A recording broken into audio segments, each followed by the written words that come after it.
With that, I think we'll go ahead and start our meeting.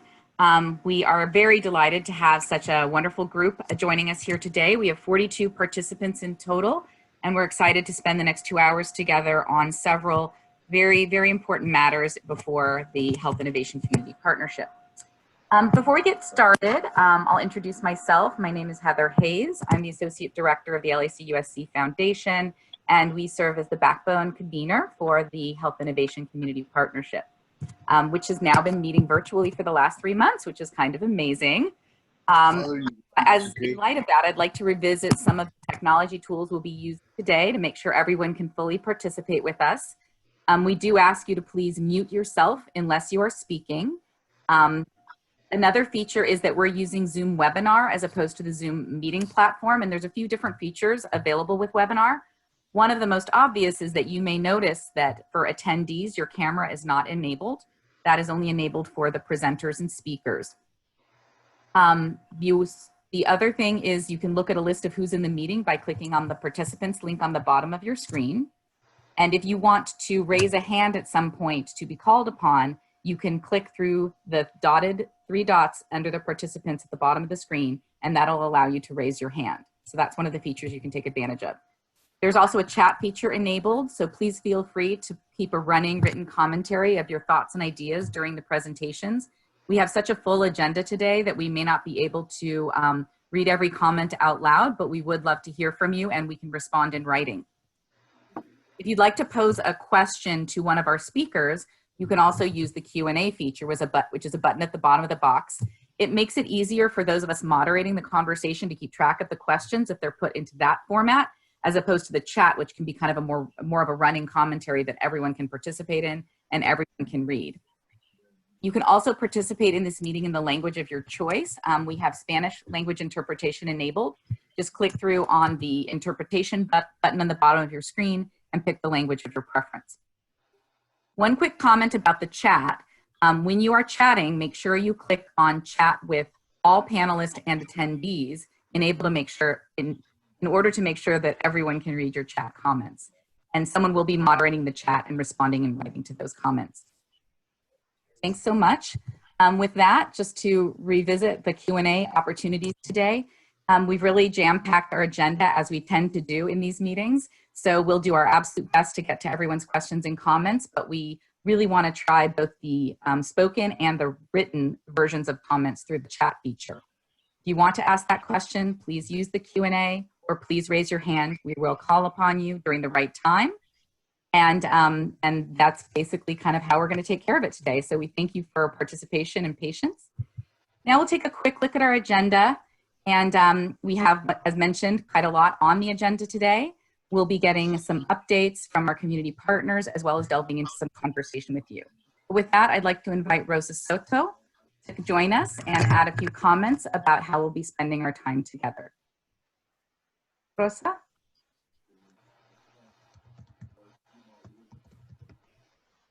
Sorry, getting logistics done over here. Good morning, everyone. Today marks the first of, not the first, but one of the most difficult weeks our nation has endured in its history. And before this week, we had already been facing the effects of a global pandemic that had exacerbated the health and economic struggles. Now we're facing outrage, protests, and violence in response to the public murder of George Floyd by the Minneapolis police officer. In light of what's happening, we wanted to make sure that we're responsive to the needs of our community to be heard. I spoke to a number of HICP members who called for a shared space today to address how we as an equitable table can do more to address the current crisis. And as the backbone organization of HICP, Heather and I reconfigured the agenda to respond to your request. So first, we want to make sure that you hear from frontline leaders here at LACUSC, like Jorge will be on, regarding COVID-19 and its current state. And then we wanted to hear from Guadalupe, who has a few words from our supervisor to encourage a path forward. Immediately after, Pam wants to help us facilitate this equitable conversation, and then concluding or moving on to the presentations that we had at hand so we can continue our work to serve our community's interests. So, if the agenda, I think the agenda now that you received in your inbox should be the updated agenda, but just to make sure, take a, and I want to acknowledge the commitment, passion, and talent you all bring to the table. Together, we have been very successful in effecting change, and I'm honored and excited to continue working with all of you to support our shared vision for health equity and justice. And with that, I want to hand it over to Guadalupe to share Supervisor's thoughts with us. I want to thank you, Rosa, and thank everyone for being here today. I just wanted to share how difficult this is, with everything that's been going on. It's so tragic that we still have incidents and continue to have these incidents, because this is not the only incident that has occurred in terms of the police brutality and the injustices, in regards to, race and it really, this is a threat that I think a lot of our communities are subject to, and it's just very unfortunate. On behalf of Supervisor Solis, I just wanted to share, a statement that one of the many statements she issued this week in regards to this incident. I just want to say, that read one of her statements. George Floyd was an unnamed unarmed African-American man who died after enduring unconscionable police violence. George Floyd's death was unjust and wrong. His killing was an inhumane act of brutality, and we must stand united to denounce his passing.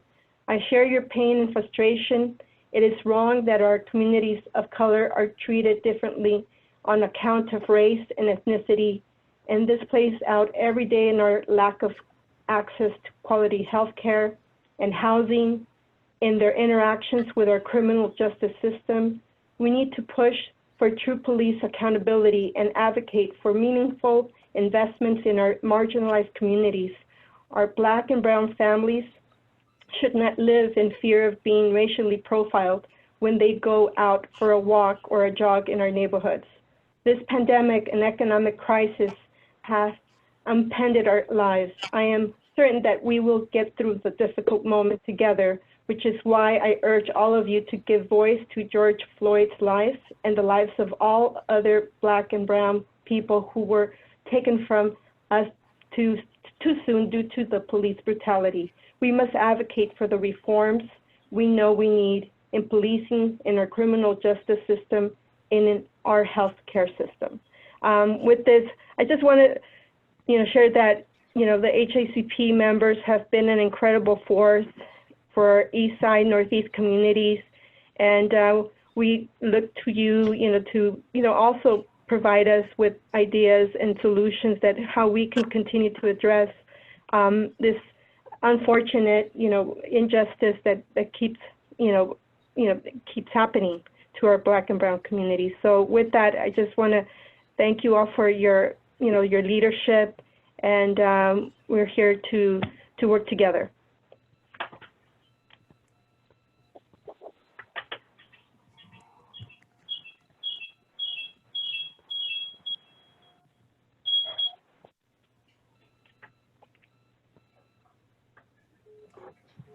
Thank you so much, Guadalupe. What I'd like to do now is see if we have Jorge on the line. I don't think I see him yet. Yeah, I don't see him as a panelist or attendee right now. Let me check in there, and I think if we can start just opening up for reflections, it would be great to just start opening that mic for folks to share before we get into the actual conversation, just how it's been going for you this week.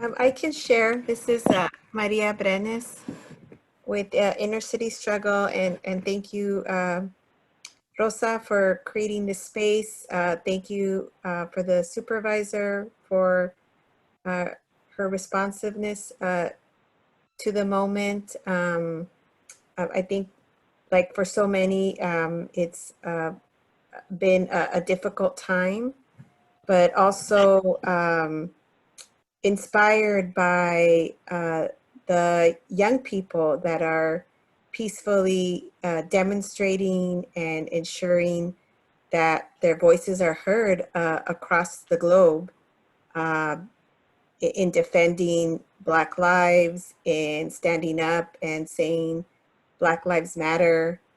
And I've been very proud of all the Latinx young people who have been standing in solidarity, standing side by side with our Black allies and Black-led organizations here, especially in LA County. And I urge that all of us support them to ensure that they can demonstrate and exercise their First Amendment rights. I know that for many it was challenging to demonstrate under the curfew. There were several that I know of that were cited in their travel back home. And so we're definitely supporting them and making sure that they understand how important, how critical it is to continue this work. And, you know, because of all the voices and the organizing and the advocacy, particularly by Black-led organizations and efforts, you know, we're starting to see a shift, particularly in LAPD. And I think the mayor's announcement to begin to defund LAPD and redirect resources into greater investments in high-need communities and Black communities is an important first step. And I urge all of us to continue to lend our voices to the chorus that we need a new way forward. You know, it's some of the work that we've been doing here to reinvest and create a greater safety net based on a humane and supportive lens. Although, you know, it's been a hard time, I think it's also inspiring, and I feel hopeful that we will see positive change. This is Monica. Is it okay for me to go? Monica, take So, it away. yeah. So one of the things that I want to uplift, and it's heart-wrenching. People, I guess, the thing that I wanted to say is that there's the people that are on the streets are very vulnerable right now, especially during the protests. Just, you know, the other day, somebody that is homeless in a wheelchair got, you know, caught in the crossfire and was hit in the eye, you know, while protest was happening. And again, it's really important to say that there's a protest and then there's a looters. So that's very different. But I think we always have to have, there's people that are on the street that are getting ticketed. They have nowhere to go, or they're getting arrested, if they're not in their tent. And some people don't have tents. So I think that, like, I just saw a picture of the gentleman with that got hit in the eye, and, you know, he's in a wheelchair. He can't go anywhere. And I think it's really important to uplift that and understand that, you know, this is a cause, and it's a very, very important cause. But we always need to look out for those people that, you know, I don't know how to put them in a zone where we can separate them. And this is something that I brought up, like, if there's somewhere that we can just, you know, let them be, or so that they're not getting caught in the middle of what's happening. And again, we have to speak up. We have to speak up about everything that's happening, and call out our friends that are in powers of in position of power. You know, let them know, like, hey, this is not right. And trust me, I am letting people know that I know that are in certain places of power, you know, to start that conversation with them, to make sure that they're my friend, but I am going to hold them accountable as well. Thank you, Monica. We have another comment, someone who'd care to share? Hi, Heather. Yes, Hi, if I wouldn't mind. yes, please. Well, in '92, in the advent of the Rodney King riots, well, I didn't feel it as much as I've felt the events that have occurred in the last few days. But despite how young I was and the difference between my life now as a father and foster of family, I can see that all of this is in response, and despite the motivations that participants are having, whether they be positive and in demand of change systemically, or the ne'er-do-wells that have participated, it goes to show that we have a greater issue at hand. And I pray and I hope to be able to participate in making that change permanent so that we can see a better tomorrow for the youth of our community and our community as a whole. I pray for all of my colleagues and friends, and I hope that everyone is safe and secure, and hope that all the folks out there that are at the forefront of all of this and are the ones at the front line, as it were, that are demanding that positive change, achieve their goals. And I pray that that those goals are met permanently, so that we don't ever see this response ever happening again. Thank you. Thank you, Alex. Are there other thoughts and reflections?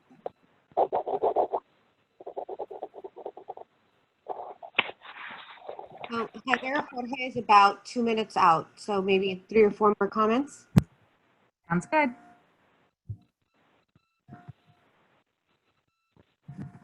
I know this time weighs very heavy on many of us as we reflect on the challenges that still lay ahead of us. It is a lens now to really focus on effort and energy. And I wonder who would like to share just personal reflections from their experiences over the last week and some thinking about how this may guide our efforts moving forward. Yolanda. Good morning, everybody. I was the development director and vice president of the Tomas Rivera Center in '92 when we covered the tragic events. And unfortunately, the threads are very similar today. Today, they weigh heavy on my heart as well. I think heavier than in those trying days. Heavier for me because I feel that that our youth are the ones that are paying this price for our inability to make change. So I appreciate the supervisor's comments this morning, Guadalupe delivering them. It was a timely message. It was a needed and hard and sad message.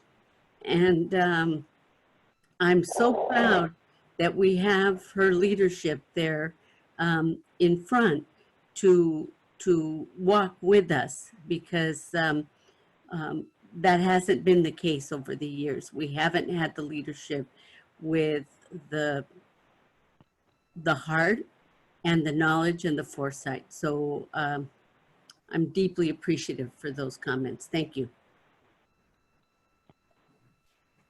Thank you, Yolanda.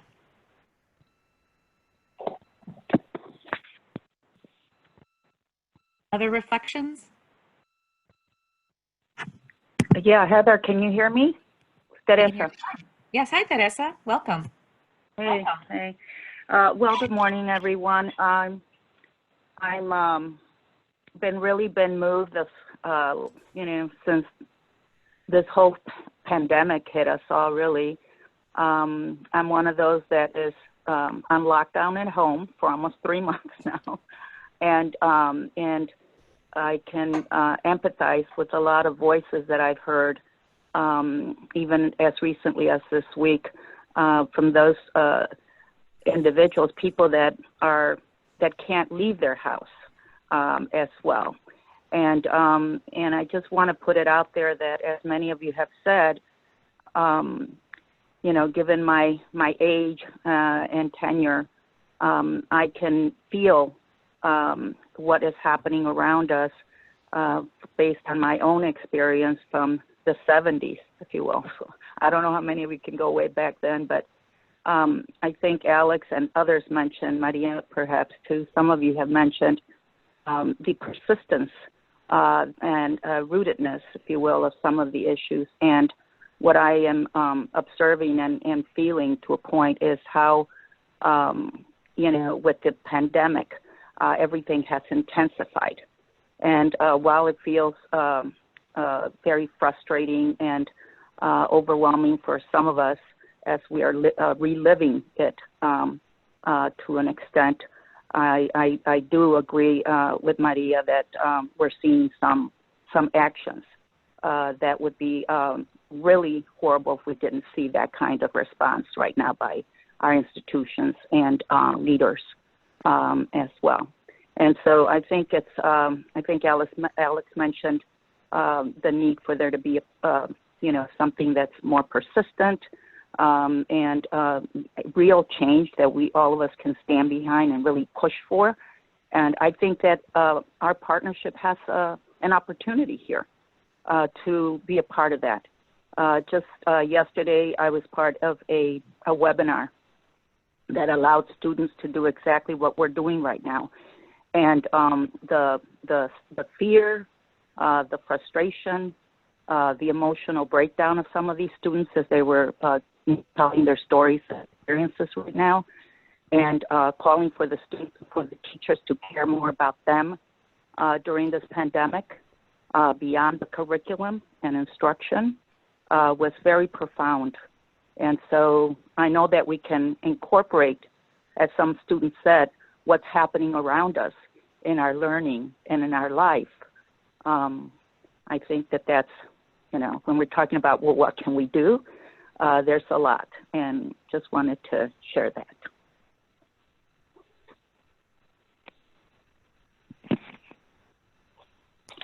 Thank you so much, Teresa. Thank you all for sharing those initial thoughts and reflections on this enormous pivotal time that we're in the middle of. We've been joined by Jorge Orozco, our CEO from our hospital, and he's here to give us some thoughts and reflections on what's going on the campus, and kind of particularly in light of the COVID pandemic, as well as the recent uprisings. Jorge, are you ready to go? Yeah. Hi. Good morning, everyone.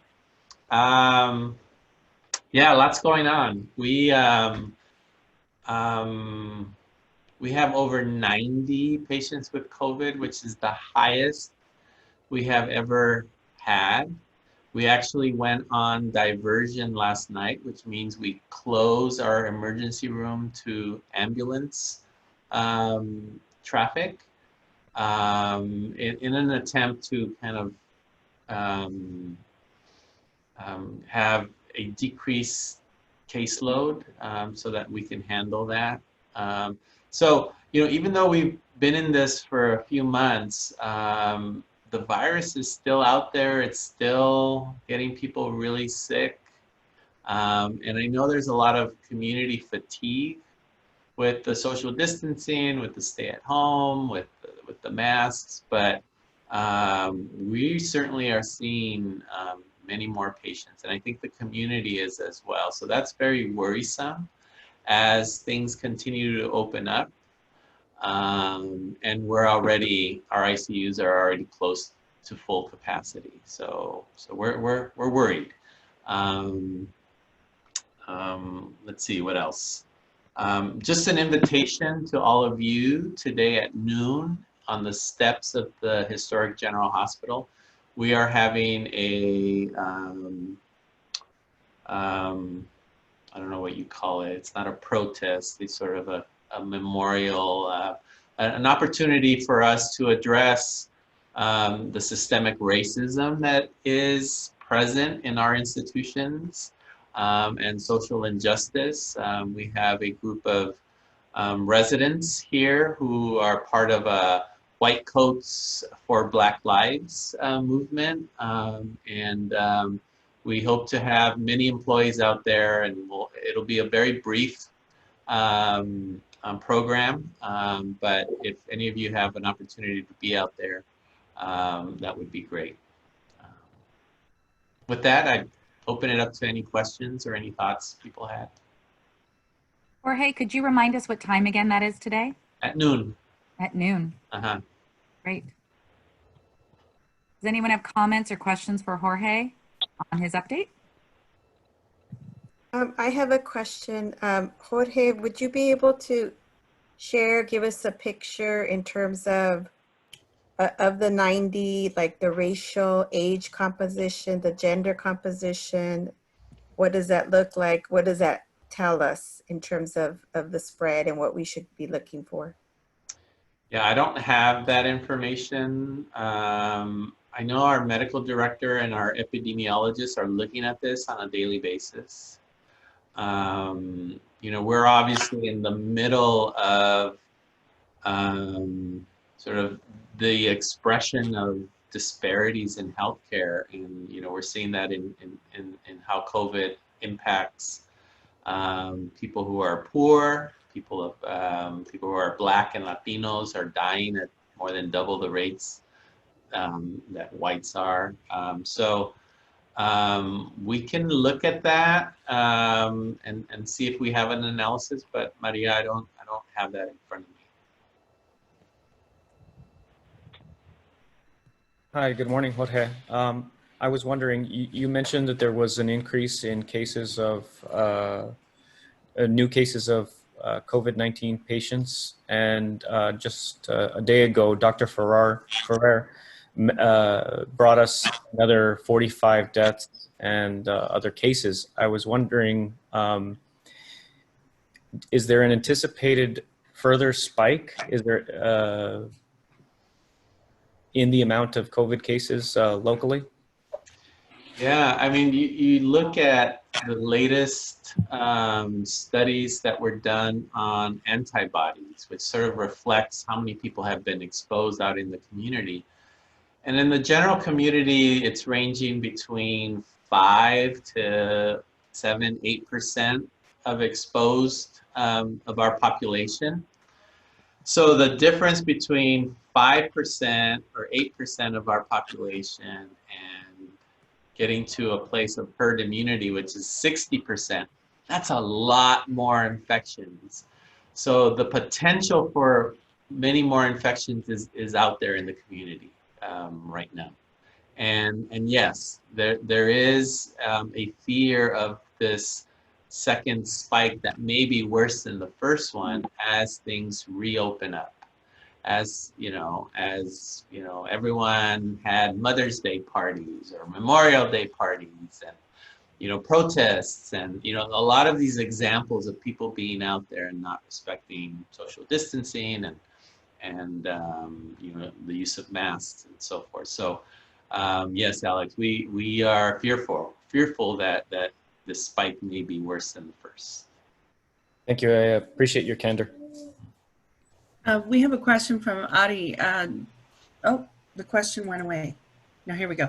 She would like to know, is there a COVID infection prevention education and outreach effort through the medical center's caseload, ER patients and visitors?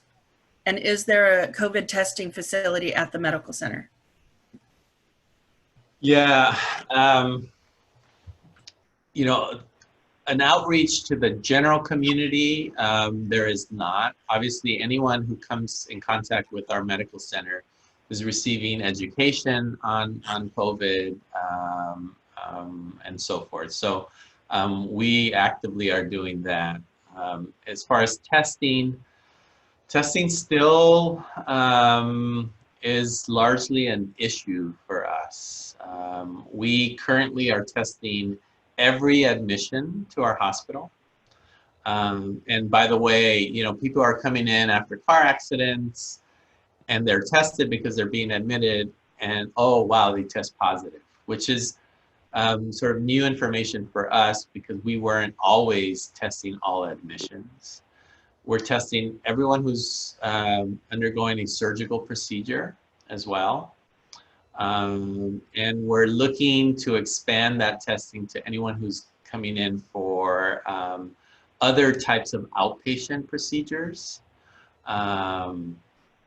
So that testing. Also, our employees have access to testing if they have symptoms, largely because if you're not symptomatic and you're taking a COVID test, it really doesn't mean anything, because a COVID test, I think, is geared for you to have enough of these virus particles in it for it to be picked up. So a negative or positive test, if you are asymptomatic, doesn't really mean much. That's the state of our testing. We're certainly hoping to continue to expand our testing.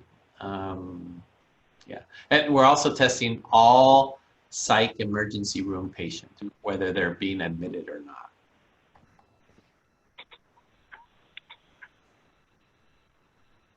And then we have a raised hand from Frank. Frank, would you like to unmute yourself and ask your question?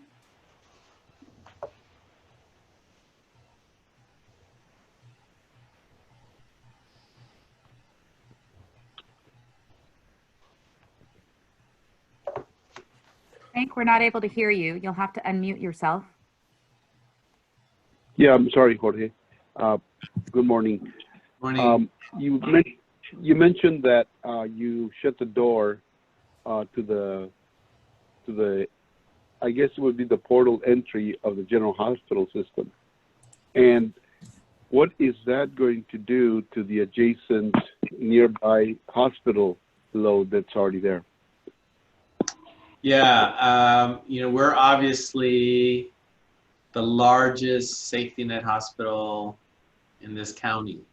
And anytime we go on diversion, it has significant impact to our surrounding community hospitals and private hospitals. Our indications are that they have capacity to take on more patients, whereas we do not. We are looking at the state of our diversion on a shift-by-shift basis. So we're hoping to get off of diversion as soon as possible. We need to discharge more patients. We need to bring in more respiratory therapy staff. I mean, there's a lot of operational things that go behind getting off diversion. So yeah, there will be an impact. Thank you, Jorge. Okay, great. I see no more questions. Heather, would you like to go ahead and take Yes, it from thank you, Anna. Thank you so much, Jorge, for Thank joining us you. today. We'll see you These are all. such important updates, and we really appreciate your time. And don't forget, everyone, White Coats for Black Lives at the hospital today at noon, if you care to participate. Thanks again, Jorge. Talk to you soon. Thank you. Bye-bye. With that, I'd like to invite Pam to join us and take us through some reflections that she has on where we are in the community conversation today. Good morning. First of all, I want to say thank you to all the comments that were shared by the members. As Rosa shared, we are truly going through a historic moment, a difficult moment. And before we begin this conversation, I want to invite all of you to just take one deep breath and keep it there. So if you can all inhale with me. Fill those lungs up.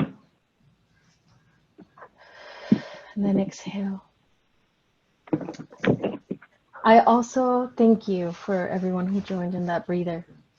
I also want to invite all of you in the next pieces of the conversation for these next 20 minutes that we'll have for this part of the agenda to please acknowledge the comments of your peers with respect. Come in with an open heart. We are all experiencing this pandemic, yet we all know, as we've heard, and even the testimony from Jorge Orozco, some community is really hurting. We know that during this pandemic, things of the inequities in our communities in this country have surfaced. So I just want you all to come into this conversation with an open heart, with respect, and thank you. I also want to share, remind everybody that today marks 12 days since the murder of George Floyd at the hands of cops. 12 days. Today would have been Breonna Taylor's 27th birthday. And nothing can bring back the lives that have been taken. And this is important because this is at the center of the uprising and the movement in defense for Black lives that we are seeing in this country, in this county, in this city, and worldwide, that different countries are joining in solidarity. But now that I guess I just want to also share personally, my heart really goes out to the testimony of Monica, because she reminds us too that we have to really walk in compassion, walk in understanding. So again, thank you, Monica.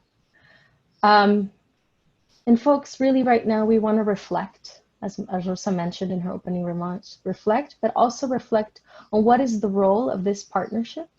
We have been working together since 2017 to guide development, to guide community benefits for all of the efforts here in the LAC USC Medical Center. We need to reflect, right? We need to listen to what our Black brothers and sisters, our hermanos, our neighbors, our friends are sharing. They're calling for solidarity. They're calling for action. So we want to allow this space to be that moment. We want to take some, at least till 9:45, to consider. This is the beginning of a discussion. We hope that it is not the end of the discussion. So if we can please go to the first slide, Heather. In this section, folks, what you see in front of you is what the movement in defense for Black lives is calling for this country. This is a movement that also incorporates demands from Black Lives Matter chapters, including Black Lives Matter LA. And it's also a movement that is, for this week, has had a 1 week of action, calling for very specific demands. Today, just today, this Friday, they are calling for a demand to end the criminalization, incarceration, and killing of Black community. Again, today would have been Breonna Taylor's 27th birthday. That is a loss. That her family is suffering. They are asking for this solidarity. Yesterday was a very key demand as well, where they demanded community control. And what I'd like to do here, well, first I'm going to read it to all of you, given time. I originally wanted to ask for someone to read. But what the demand from yesterday shared is that the most impacted in our communities need to control the laws, institutions, and policy that are meant to serve us, from our schools to our local budgets, economies, and police department. This was the demand, once again, that the Movement for Black Lives had yesterday. And what I invite you to do at this point is to read these demands. We're going to reflect on them personally for about a minute. And what I want you to do is to please take a Post-it, maybe a piece of paper. Maybe you have a fancy iPad and you want to draw. But I want you to reflect on the demand for community control and what that brings up for you. If we can go to the next slide, please. Here it says 3 minutes, but for the purpose of time, I'm only going to ask for a minute of your time here. What comes to mind when you hear that demand? If you can please write it in your Post-it. If you can please draw. Maybe you think of a song, maybe you think of a beat. There are many ways that these words could have sparked something. And please just take a minute of your time. And if we can just go back to the previous slide, Heather, so that folks can be reminded of the words from the movement for Black Lives. Thank you. And again, we are reflecting on either the community control demand or today's demand to end the criminalization, incarceration, and killing of our people.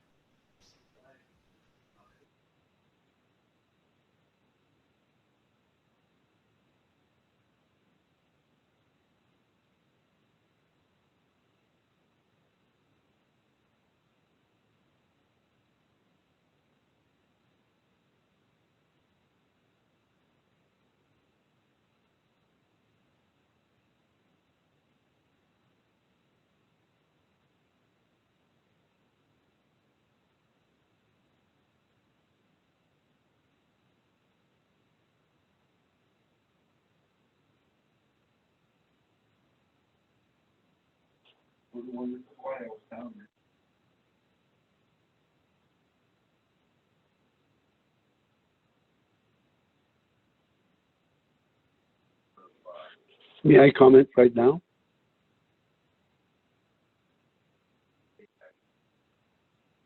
We are at 9:34 according to my clock. Let's just give it a couple seconds. But Frank, I will definitely pass on the reflection piece to you in just a few seconds. Yes. I just want to add my weight to whatever has been said over the last 4 minutes. I do, however, you know, want to increase the volume of the screen to say that brown lives matter too. And we just recently had an event at Hollenbach that resulted in sort of a reaction towards the police that has not been felt for a long time already. And, you know, that reaction in a way takes our mind away from the reality of really the society that we're having today, stemming from Washington all the way down to us. And as we ponder on the things that you just mentioned, Pamela, it sort of reminds me how far back I've been at it since Cesar Chavez in 1965, and how long it has taken us to get to where we are today, where we can speak freely about the things that matter. We need to add, I think, to the statement that this would become, you know, institutionally and, you know, with government behind it, part of our Constitution, because the protections that are there are sometimes being ignored, and that's what gets us to where we're at right now.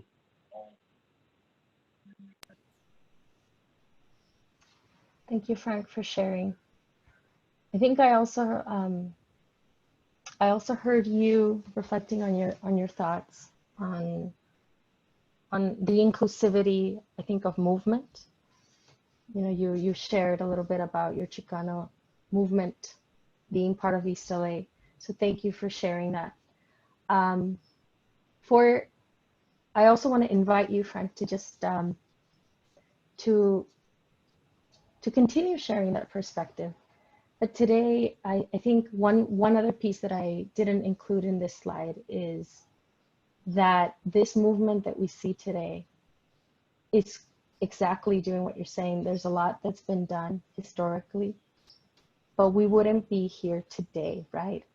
If we didn't see so overtly that the system that is meant to protect us, the most vulnerable, right, our Black neighbors, our Black friends, hadn't failed us. And I think that's what the community is carrying.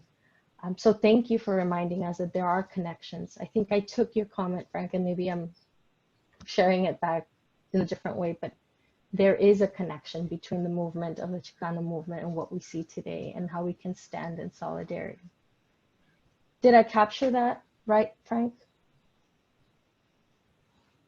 Yes, I think one other thing that may be also mentioned is that, you know, we've had affirmative action for economic opportunities to our communities, both Black, Latino, Asian.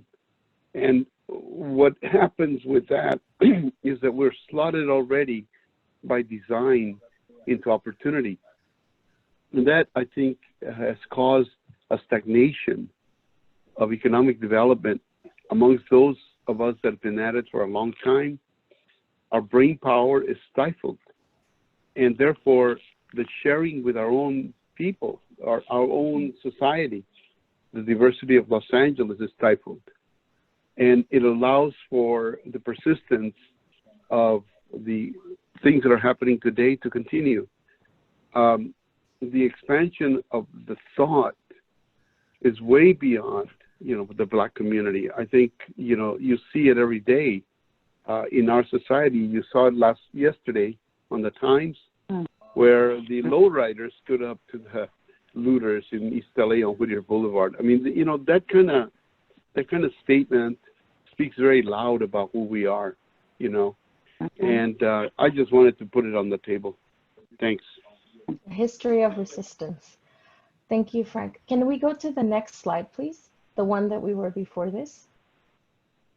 So Frank just shared everyone his from his heart, his comments. I want to hear from one more person. Remember, you were asked to reflect on the demand from the movement for Black lives, in defense of Black lives, by writing, by drawing. Can one other individual share their reflection, or maybe you want to respond to some of the thoughts that Frank shared, and we can have 1 minute for that other individual.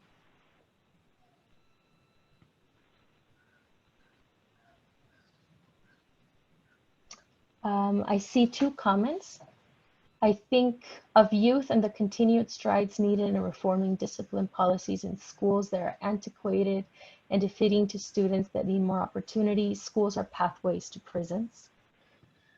From another comment, previous Christina, Rudy from Inclusive Action, Frank, invite you to join us in recognizing that Black Lives Matter.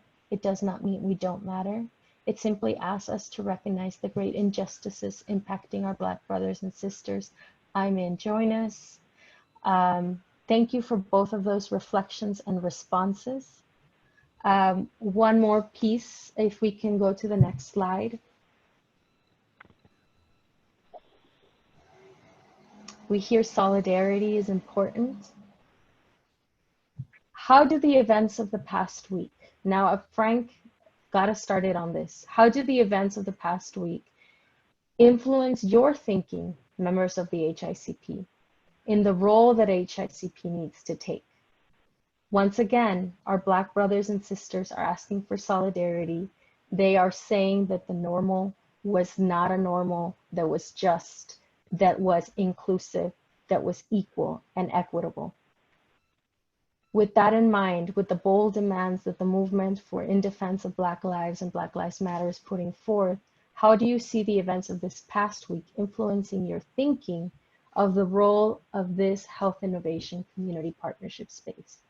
If you can take 1 minute to self-reflect, and then we're going to take 2 comments. So the time is 9:42. At 9:43, we will share back.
Thank you for that moment of reflection.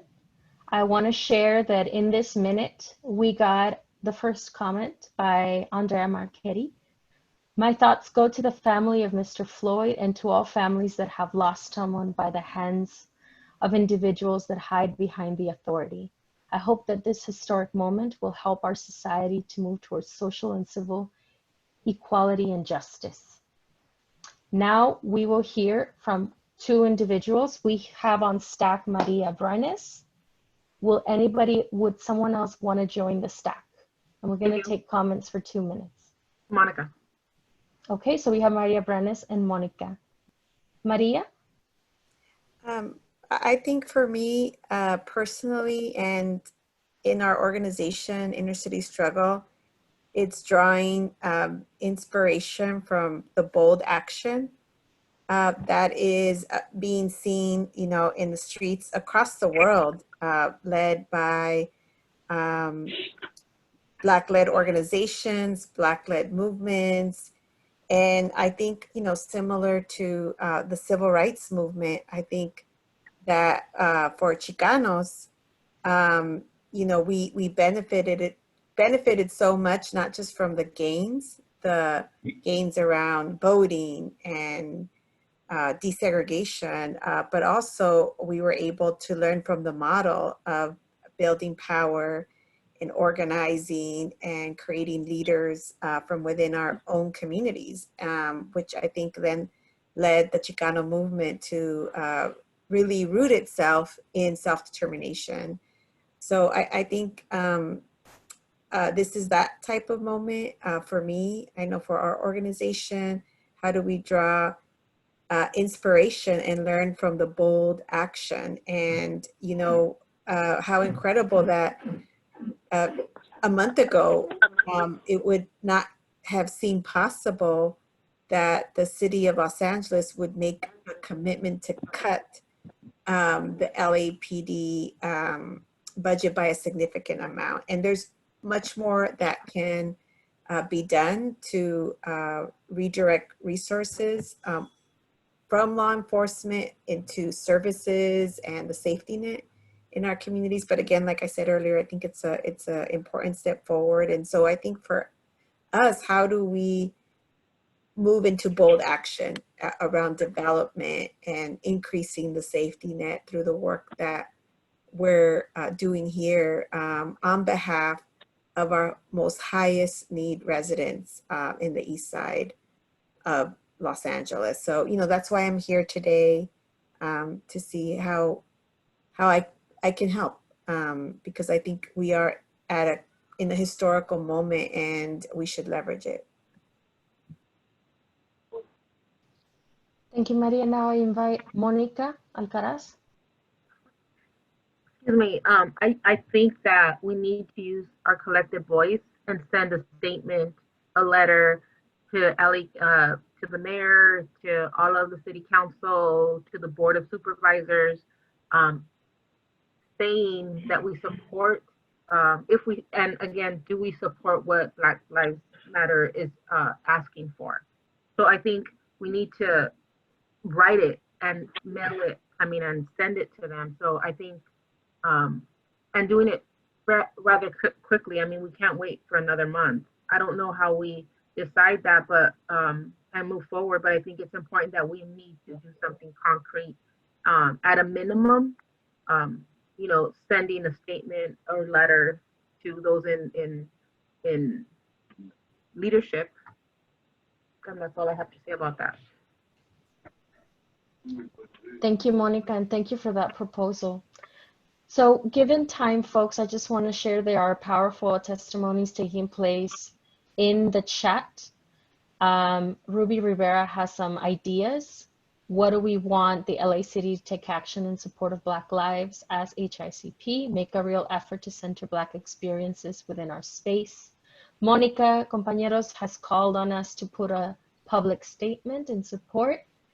Maria Brenes sees our space as HICP as a bold action to do for development. We need bold development, action in development, I'm sorry, that we are in service of the highest needs in the East Side. These are some reflections I know that our moderators are taking note of all of these ideas. The last question that we have for all of you is, should we continue to dedicate time for a larger conversation? Right now we had about 25 minutes on this conversation. Is there a willingness from members of HICP to continue discussing these bold demands and our role that we have to bring them to fruition within this space? Can you please answer the poll that is in front of you? This will tell our co-design committee to think about ways of facilitating future conversations.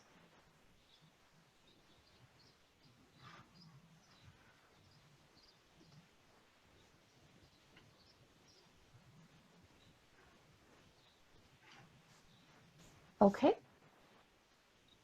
The poll should have been completed by now. Maybe Heather or our moderator, can you share the results of the poll so that our members know what to expect? Okay, as you can see, there was a full 100% that we do want to dedicate more time. Thank you. Thank you, everyone. I am 4 minutes over time for our section here. I appreciate the candor that everybody shared and the openness. I also just want to end it with agreement with the comments that it is important that we center the demands, the bold vision that our Black leaders in the community are calling for, that we listen. As Maria Brenes shared, we need a new way forward, and we are all here coming together to think about these ways. It is really a pleasure to work with you in this space, and I look forward to continuing the conversation with all of you. I pass it back to you, Rosa and Heather. Thank you so much, Pamela. Thank you so much, all of the members and partners at the HICP table. We're so appreciative of the incredible vision and passion you have for this work, for our larger community, and for the issues that are, moving our society forward.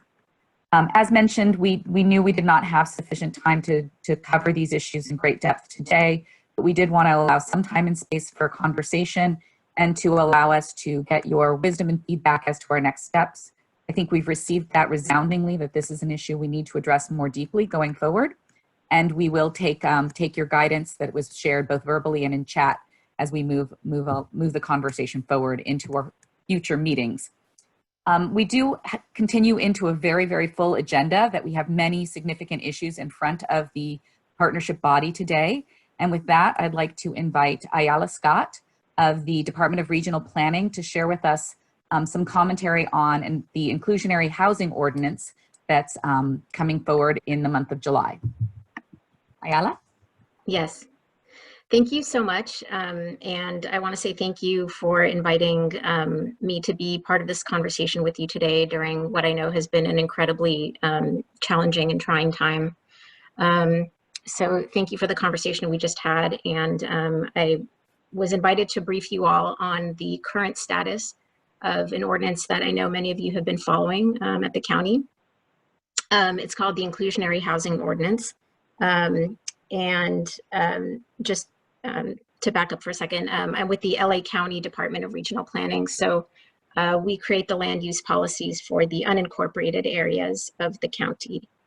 The Inclusionary Housing Ordinance was initiated by the Board of Supervisors in 2018. The ordinance requires that new housing developments of 5 or more units set aside some of those units for affordable housing. This doesn't change the type of housing that is allowed to be built. So for example, this doesn't allow apartments in areas that are zoned for single family or duplexes, for example.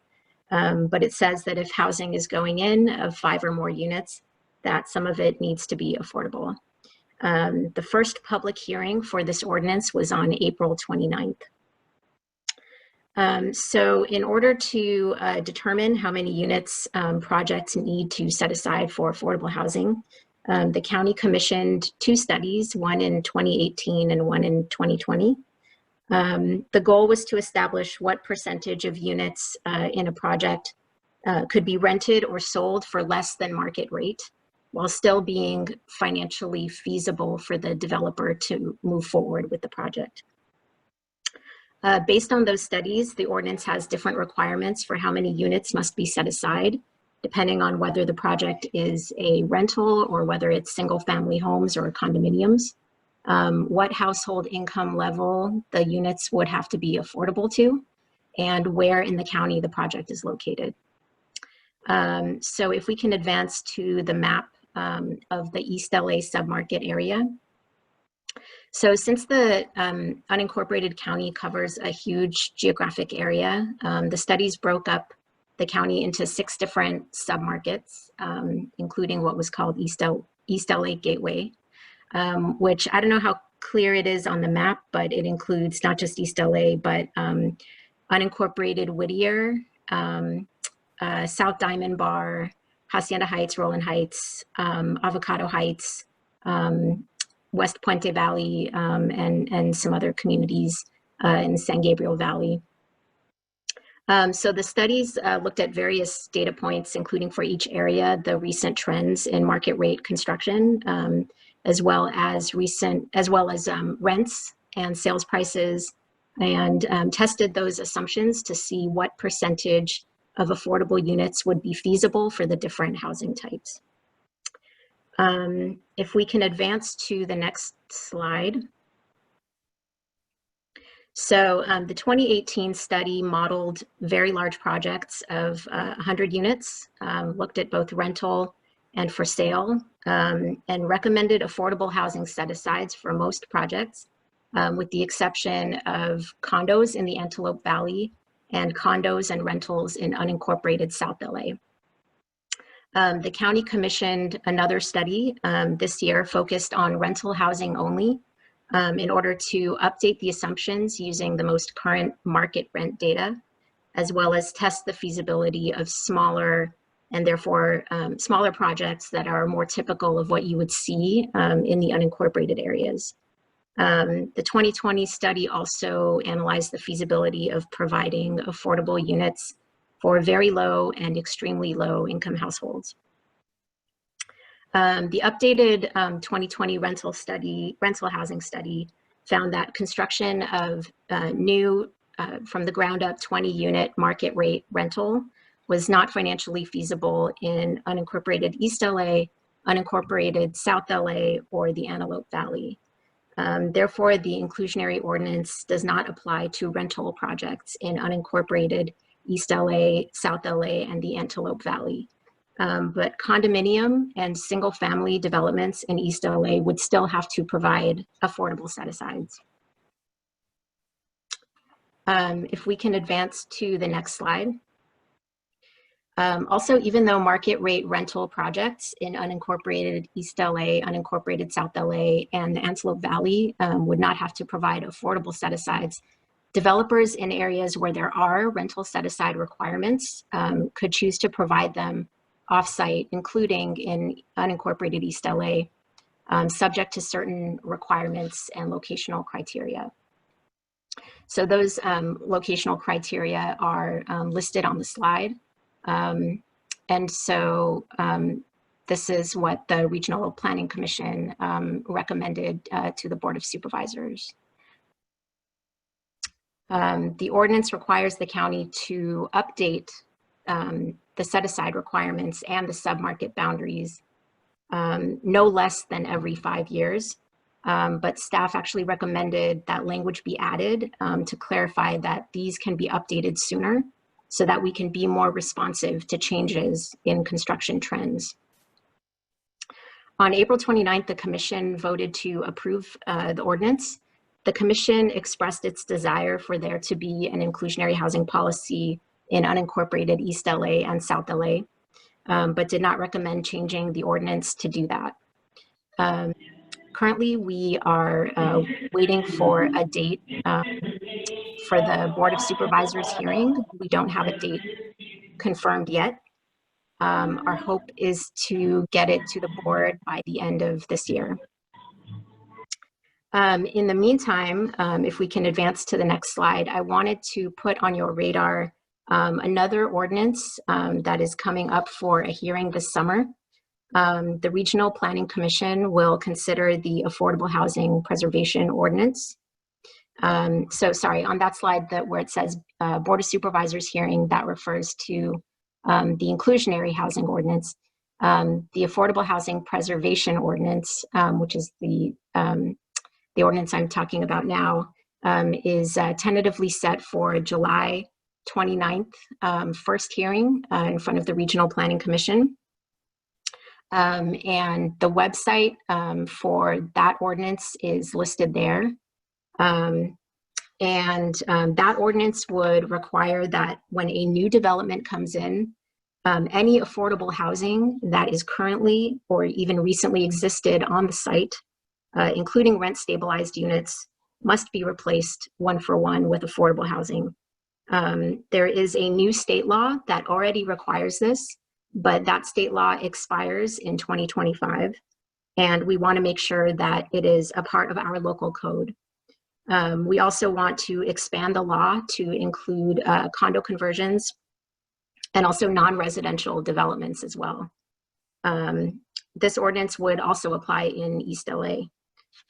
There are other provisions such as requiring that nonprofit organizations be notified of applications to convert rental housing to condominiums. So I encourage folks to check out the website. We've posted some policy summary there and hope to get a draft up on the site very soon. The other thing is I provided as well a handout. I hope you all received it. The handout basically is a summary of what is in the inclusionary housing ordinance. So the first ordinance I talked about, and then you'll see there changes that the Regional Planning Commission recommended when they voted to approve the ordinance. They asked for very specific changes to the ordinance before it goes to the Board of Supervisors. Those are shown in red on the handout that you should have received. So at this point, that concludes my presentation. So I'm available for questions. Thank you so much, Ayala. We have a few comments in the chat. In particular, okay, there's interest around or curiosity around why the east side is excluded. Do you have a comment to that? Yeah, so essentially what the studies did is that keep in mind this ordinance applies to from the ground up new construction. And so essentially they look at, they model that, and so they model financial feasibility. So they're looking at things like expected returns on cost for developers, not only with the, since these are market rate projects, generally in order to be considered financially feasible, the benchmark is not just looking at whether it breaks even, but whether the project actually turns a profit. Because we're not talking about nonprofit housing. This is market rate housing that would be required to include affordable units. So they're looking at things like the return on cost and expected rates of return. So I'm not an economist, so I'm not as thoroughly well versed in it, but there's these benchmarks for financial feasibility that they're looking at. And they modeled certain prototypes of 20 unit projects to try to capture something that was a little bit more analogous to what's in the unincorporated. Recently, we did also look at construction permit history for East LA, and most of the projects in terms of ground up new construction tend to be smaller in scale, at least at this point. They're generally between 2 and 4 units for non-affordable housing, so market rate housing, again, that would be subject to this. So they tend to be a lot smaller in scale. So generally, they would even be below the 5 unit threshold to which inclusionary housing would apply. So, I don't know if that answers the question about the definition of financial feasibility or how this was modeled, but you know, essentially this is that's the methodology of the study. Ayala, Kelly Quinn asks if you can repeat the results of the 2020 study again. Yeah, so so the study is on our website, and so the 2020 study found that affordable rental set-asides would not be feasible for the Antelope Valley, unincorporated South LA, and unincorporated East LA submarkets, but for sale set-asides, so for example, condo and single-family home projects, would that is feasible for new construction, affordable housing set aside in a market rate project. So what I can do also is I can show you, if you can advance to the next 2 slides, that might help. So the first slide is rental. If you just go back 1. And then the next, that shows basically what the ordinance recommends based on the studies.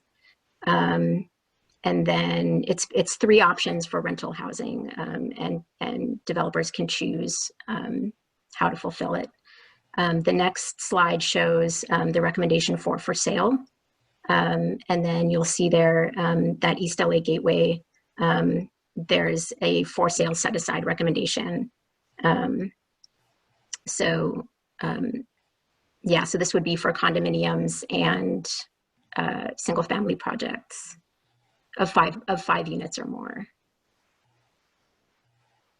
Okay, I have 4 raised hands, so I'm going to go in order of Maria, Pam, Greg, and Guadalupe. So Maria, would you like to go ahead and ask your question? Yes, I have a comment and a question. One, it's very concerning to me that we're not fully aware of such a significant decision for our community. And I think in unincorporated East LA, for those of us here that work very closely with community, we see the vulnerabilities that they experience around housing insecurity. And I understand that perhaps in the projection based on the reality now, it wasn't, the inclusionary zoning was not seen as a priority, but I think that as keepers of community need, we need to project and always plan ahead to ensure there is protections, because I mean, we see how quickly material conditions change. The reality that we are living right now, we would not have predicted even a year ago. And the housing need has shifted so dramatically, even in the last few months, particularly under the pandemic. So I think it's a gap. This is a gap that could exacerbate the housing insecurity issues that we are seeing on the ground. And so I wonder what opportunities, what leverage points do we have to ensure that unincorporated East LA can be included? What research do we need to line up, information, what pressure points can we leverage? Because I think this is a big gap that could have very negative implications. Yeah, so for sure, thank you for that insight. So in terms of information, basically at this point, the department is going to present the ordinance that the RPC approved. So that is going to be the ordinance that goes in front of the board with the changes that they recommended. And so ultimately it is in the hands of the decision makers what to do at that point. There's a few challenges. One is that, if folks wanted to make sure that East LA was included, it's a question of, what amount of affordable housing, what number would you choose? Essentially, the study wasn't able to recommend one. So the challenge would be, if you wanted to apply this ordinance to submarkets that, where the study showed it wouldn't be feasible, what would be the number, and what would be the methodology to choose? So there's, that would be the question to consider absent a supporting study. Fortunately, there is the opportunity to update the boundaries and update the study. And so we did insert that language to give the county flexibility to do so. But the data would have to follow and essentially support what's in the study. So, there may be a lag in terms of the data, but the data would need to reflect that, this construction has happened and what the feasibility would be. So essentially it would need to support a set aside. But the other thing to keep in mind is that there's the reason for the study was that in state law, they say that you have to, if you're going to impose an affordable housing requirement of 15% or more, it has to be supported by a feasibility study. And so I'm not a lawyer, so I don't know the legal risk assessment involved in imposing a requirement that doesn't have a supported study. So that's an area that I'm not too familiar with. But at the end of the day, the leaders, the decision makers need to make that assessment and decide how to move forward. Okay, Pamela, would you like to ask your question?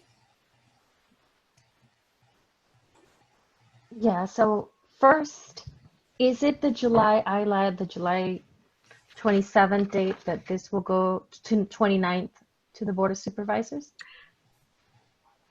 Or No. was that DRP No. affordable That's housing? the other, yes. And so that's the, we don't have a date yet for the Board of Supervisors hearing for the inclusionary housing ordinance. The July 29th date is for the Affordable Housing Preservation Ordinance first hearing in front of the Regional Planning Commission. Okay. So Isla, I mean, I remember you and Heather coming to us, right, at the recommendation of this body that we wanted to learn more about these policies. Might have been December, might have been January. I can't call the exact date, but I do want to say that I'm personally really upset that we heard from your presentation, we gave feedback. There was really no expectation from any member, I think, from the partnership, especially Eastside Leads members, that unincorporated East LA would have been removed. I know you mentioned that the study was conducted and published later on this year, right, in April, but I really want to, I don't know, encourage DRP or just encourage this body that we also need to, if significant changes like these in future policies take place, like they have to be brought back. I really, I was part of the DRP, the day that DRP considered this ordinance, and it wasn't that we as Health Innovation Community Partnership gave the green light for this, right? We had a community meeting, we listened, we gave feedback. I think had we known that this really been aware that the East Side was going to be excluded, I mean, there would have been more. So I just want to say that speaking on behalf of East Side Leads, I mean, this is so important. We need to think about every single mechanism that we need to do to prevent the displacement of more community. I strongly believe that we need to have this inclusionary housing ordinance in place here in the East Side, especially when what we expect to happen in the East Side through opportunity zones is more redevelopment. So Isla, actually to that point, that goes to my second question. There might not be new market rate development in unincorporated East LA, but we do have redevelopment of older buildings. Would redevelopment of older buildings be included in this ordinance? And if no, what can we do about that? So this would apply to new construction. So as currently devised, it's for new construction.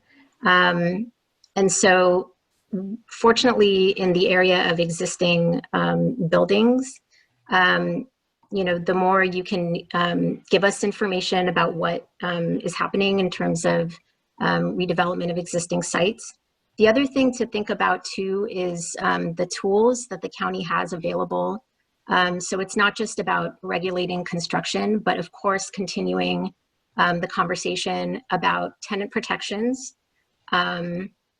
continuing to raise that as a really important tool moving forward and building out that implementation.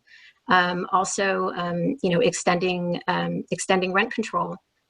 Perhaps these are other tools that the county has brought to bear to deal with issues of displacement that directly assist tenants and not at a point where it's too late.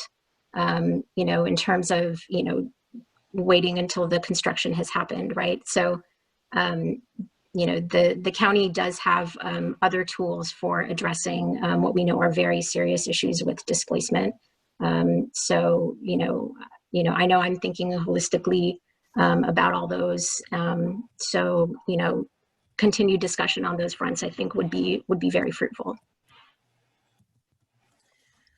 Greg, would you like to ask your question? And Greg, before you do, I just want to remind folks that all questions that are presented in the chats or in writing, we will definitely seek out responses to those and share those responses with you as quickly as possible.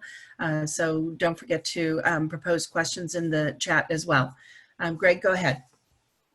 Hi, thanks. Yeah, I think I was just going to echo what Maria and Pam have already said.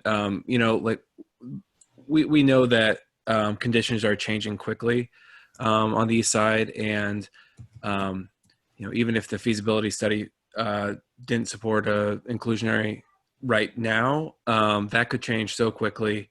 We really do need to get these policies in place now in anticipation of future conditions.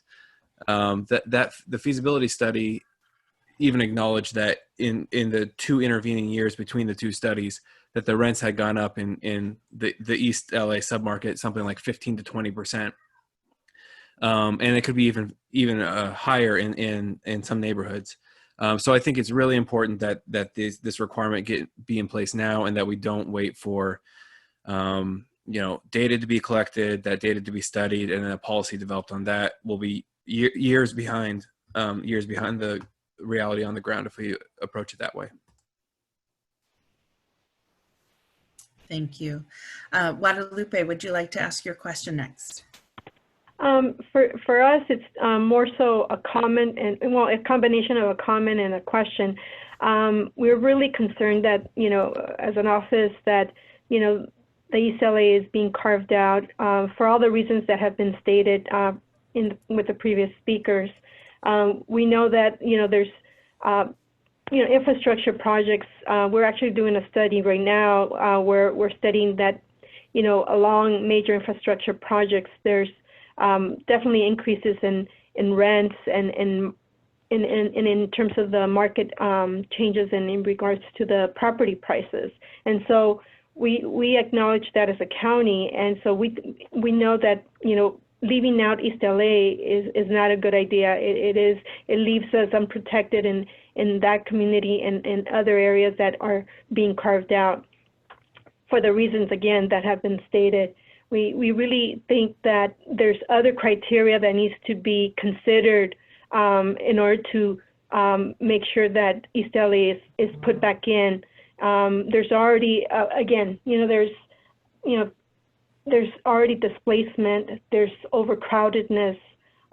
We have, again, there is census tracts for opportunity zones in East LA as well, not just by LA USC, but also in East LA.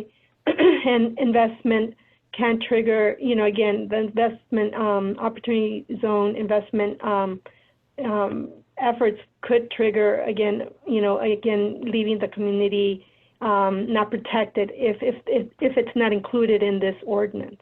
And so we're trying to connect with and have the department see different criteria that could allow for East LA to be considered, again, for everything that has been stated.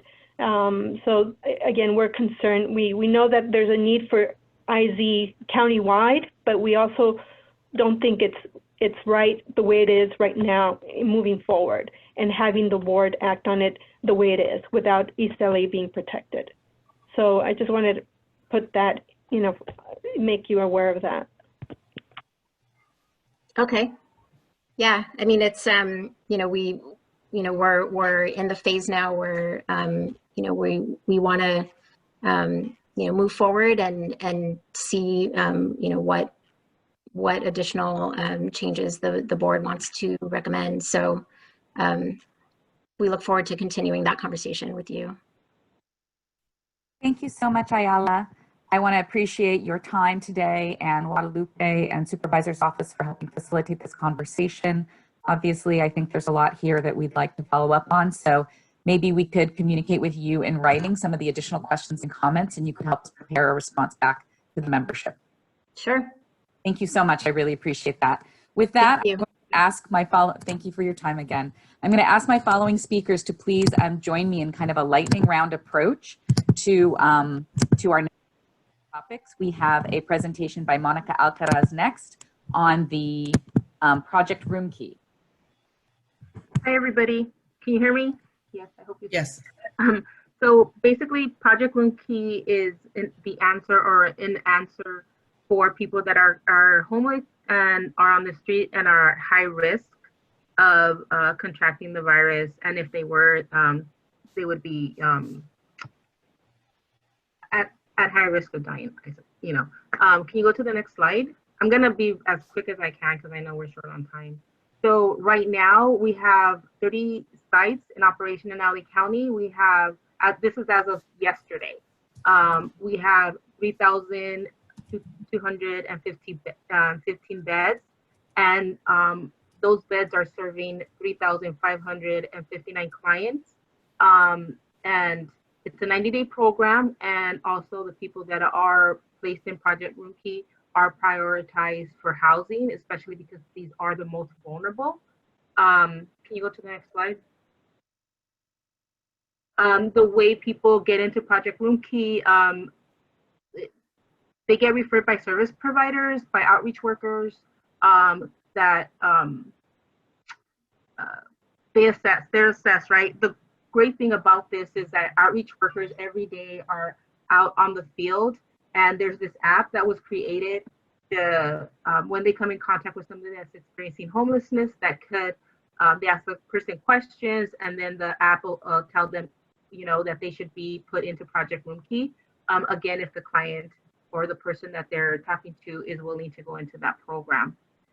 If individuals are not or have not seen an outreach worker or are not connected to a provider, they can call an 800 number, which I put on the slide, or 211, and then they'll direct them on how to get linked into Project Room Key. You can go to the next slide. So the reality is capacity versus need.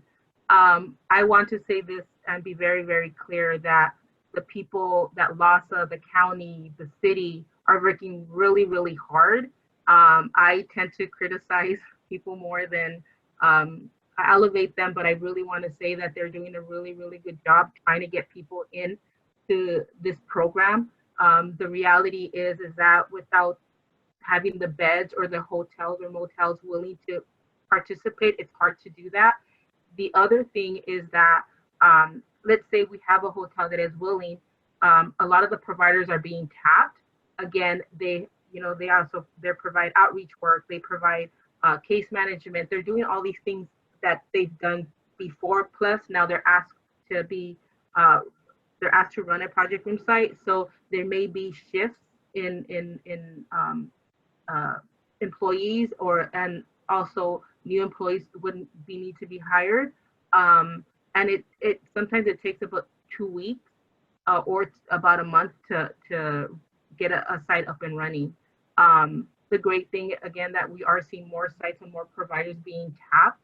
And I'm seeing providers that have not run a shelter before being part of this program. So it's really good as far as that goes. But again, this is a 90-day program. And the reality is that the housing stock, we're talking about the previous presenter, the housing stock isn't available. So even though we want to make sure that the people that are going into the program that don't go back to the streets, the reality is that there's going to be a lot of people that are going to go back to the streets, unfortunately, because of the capacity.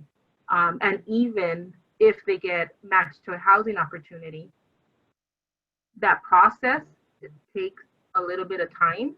I will tell you that I personally have housed somebody within a week of them being matched to housing, but that is not the norm.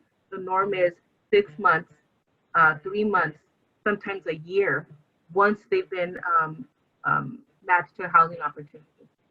So there's a lot of things that need to be in place, but I know that us as providers are working very hard every day. People are going into Project Room Key, and we're seeing that people that are on the street very vulnerable are accepting.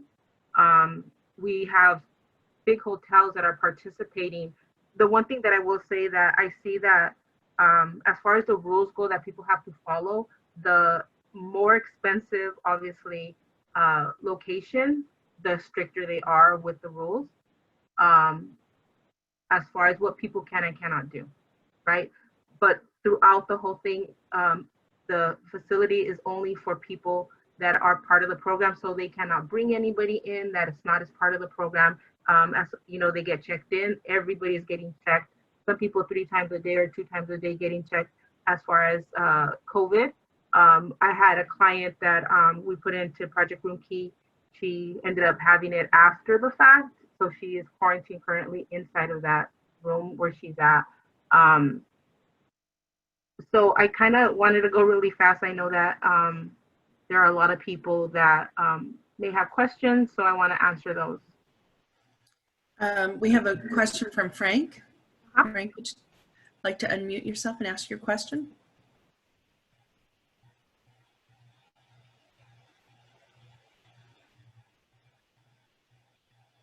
Frank?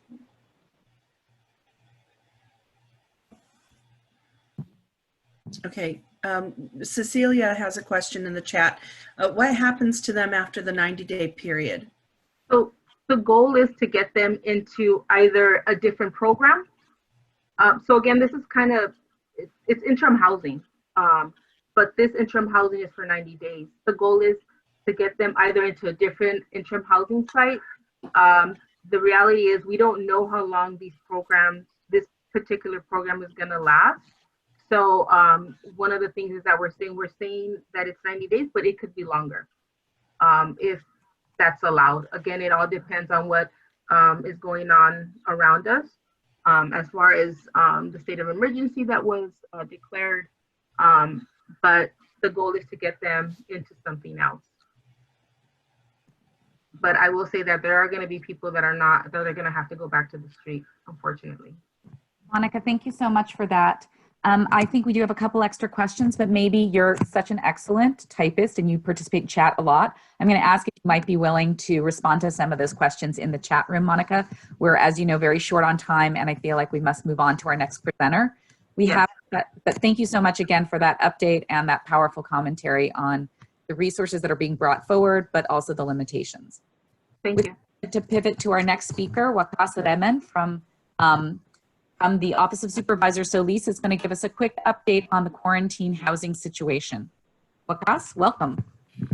Hi, thank you so much, Heather. Good morning, everybody, and the HICP committee. Can everybody hear me fine?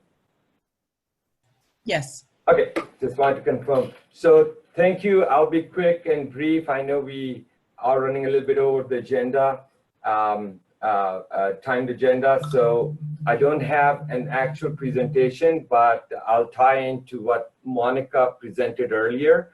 And these all initiatives by the county and the state are related to the COVID-19 pandemic, starting with March, the governor's Schaefer at Home, a health order, followed by the county and other statewide local jurisdictions initiating their emergency proclamations. The county, accordingly, in collaboration with the state and Center of Disease Control, had to prepare for COVID-19 pandemic, for which there was no vaccine available. It's not even available now. And part of those strategies, including ramping up testing sites, getting the respirators, N95 masks, the surge capacities at our hospitals, and the two initiatives that involved leasing, temporary leasing of hotels, motels, RVs, namely the Project Room Key, which Monica presented right before me, and the quarantine housing, or also known as medical sheltering. So the initiative again was at the state level, and then through state's partnership with our county OEM, which is our Office of Emergency Management, kind of a central command to deal with the pandemic with all relevant county departments. And for this emergency, obviously the health departments, public health and Department of Health Services are the prime leads under the OEM setup. So the county goal was to set up initially 2,000 beds for Project Room Key, and similarly 2,000 for medical sheltering. Now, why we need medical sheltering or quarantine sites? Again, this is for lack of a vaccine, the self-isolation or staying 14 days in a quarantine if you have been in close contact or being symptomatic is the most effective strategy to prevent the spread of the virus. So with that, various hotels, motels, and RV sites were set up. I'll tell you that the county never reached the 2,000 goal, and it was, I think, the preparation to ramp up to that, never looking constantly at the number of folks requiring those facilities. We never felt that much of rooms were ultimately needed. So right now, approximately 700 beds are available, and at one point, I think over close to 1,000 and over. But at no given time, they were occupied more than 50%. So still the 700 beds are occupied at probably less than 1/3 of this capacity. So it's slowly being ramped down. And the idea to placing these sites was to make them geographically accessible to anybody who would need it. We are a large county, 4,000 square miles, so folks that need that space and may not have it available at their homes due to limited number of rooms or their living condition, or having parents or kids at home, if they cannot safely self-isolate or quarantine at their homes, then these sites were made available. They are, like I said, geographically spread. The two sites in the first district, there are three sites actually right now in the first district. One of them would be ramped down after folks complete their quarantine. That is in Bell Gardens. The other one is Mayfair Hotel in downtown. And then the very first quarantine site that was set up by the county is in actually Pomona, the Sheraton Fairplex, 244 rooms there. Again, similar to Project Room Key, these are leased for 3 months with possibility of extensions. How folks are transported there? Again, it is done through a medical contract, the county EMS contract, and decisions on who placed where is done also through public health and DHS. So the County Office of Emergency Management facilitate the taking over the site and making sure they follow all the Center of Disease Control guidelines in terms of sanitizing it, cleaning it up. We partner with local restaurants in the city where these medical sheltering sites may be located for the delivery of food and some wraparound services. Not all of them are equal. Some of them are there to serve more acute population, if you will. So part of the 5-6 sites that are active now, Martin Luther King MLK Hospital is one of them. So the recoups bed there, which we know at LSUSC, they're under construction as part of phase 1 of Restorative Care Village. Those are also being utilized as medical sheltering right now. The site that was used, the only site that was utilized for RVs at Dockweiler Beach, that was closed. We found out it's not easy to, most conducive way to use RVs for medical sheltering. And as I mentioned, we had determined enough capacity as the sites. So there is a ramp down process, but we still have more than triple capacity to address any upcoming surge or so forth. With that, I'll stop if there is any questions or any specific interest around knowing more about the medical sheltering or quarantine housing.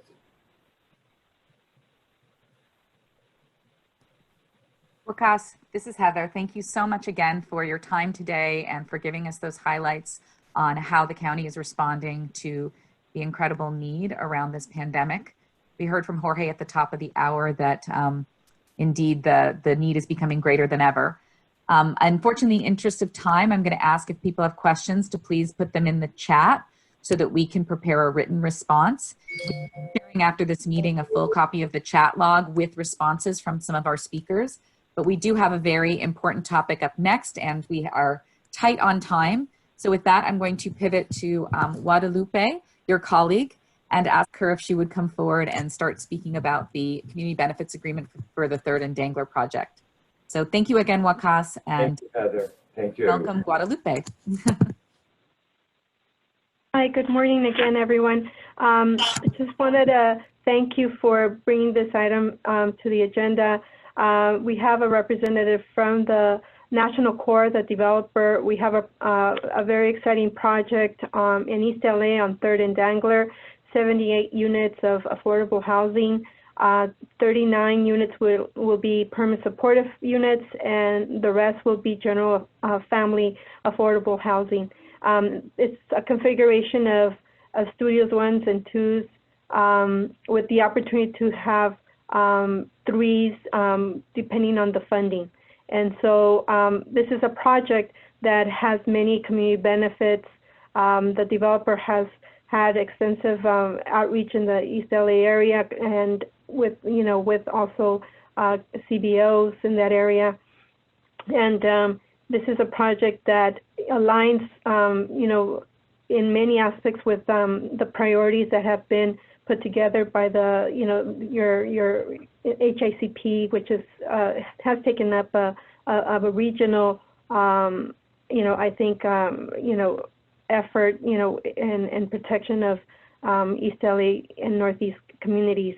And so I just wanted to welcome Zoe, to, again, present very briefly, an overview of the project for you all. I think she's joined. Zoe? Yes, thank you, Guadalupe. Can everybody hear me? No. Yes. Okay, good. I have a PowerPoint presentation, but I don't know, is that still, I know you guys are short on time. It's very short.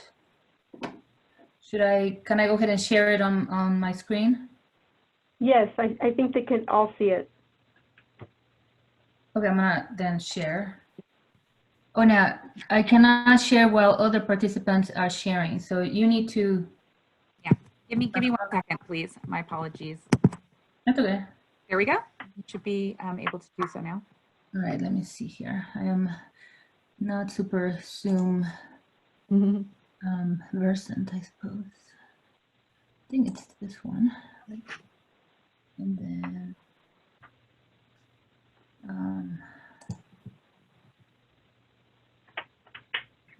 And while she's setting up, I just want to share that in terms of the community benefits, the areas that this project brings benefit are in regards to housing, local hire, art, services, again, making the units available through a local outreach effort to the local community. I see that she has her PowerPoint, so I'll segue to her. Okay, great. Thank you, Guadalupe. Well, thank you everybody for making time for our project. I know this is important to all of you. Again, I'm Zoe Kraneman. I'm with National Community Renaissance of California. We're otherwise known as National Core. And I'm the project manager for this project at the corner of 3rd Street and Dangler in East LA. And as Guadalupe mentioned, we've, I think we have a very exciting project here. So this is, rendering. Let me see, how can I, oh, there. So I think, maybe some of you are familiar with our organization, but National Core is we're over 25 years old, and we do have another project in East LA down the street called Alta Vista. We're a full service organization. We're a developer, property manager, and a general contractor. So we do everything under the umbrella of development in affordable housing. We are a nonprofit affordable housing development. That's all we do. This is more or less what I just said. I did want to go a little bit over the timeline. There was a request for proposals a process that National Core responded to through LACDA, and the first runner-up unfortunately was not able to perform, so then we were selected after that per the rules, I believe. And so we've been engaging with the community since last year to come up with a design of the project, and this year is a vital year for us because we want to be able to secure the financing. We have already secured financing from LACDA, so we do have some financing already secured. We also are waiting to hear from the Affordable Housing and Sustainable Communities from the state, which we applied for in February. All of this while we were still working with the community to make sure that to make sure we were responsive in terms of the design and programming, and like Guadalupe said, we came with a benefit agreement as part of those conversations. This is a list. I don't think it's all inclusive, but of the main outreach events that National Core has engaged in. As you can see here, we held our first community meeting back in August 1st, and it's been ongoing. We've had a very strong outreach effort with a lot of the local CBOs and pro-housing organizations joining our efforts. So we're very thankful to Guadalupe's office for assisting us and all the local CBOs. I know Rosa has been also, and Maria has been very key in helping us get this together. Here's an overview of where the location, for those of you who don't have it in mind, but it's the corner of 3rd and Dangler, right kind of between the Maravilla station and the East LA station for the Gold Line. For this project, because affordable housing financing, it can be a little complicated. We have two different scenarios. Like I said, we have a scenario where we applied for the Affordable Housing and Sustainable Communities back in February, and that allows us to do 78 units. It's a small site. It's about a half an acre under this scenario, and it would provide 21 studios, 49 one-bedrooms, and 9 two-bedrooms.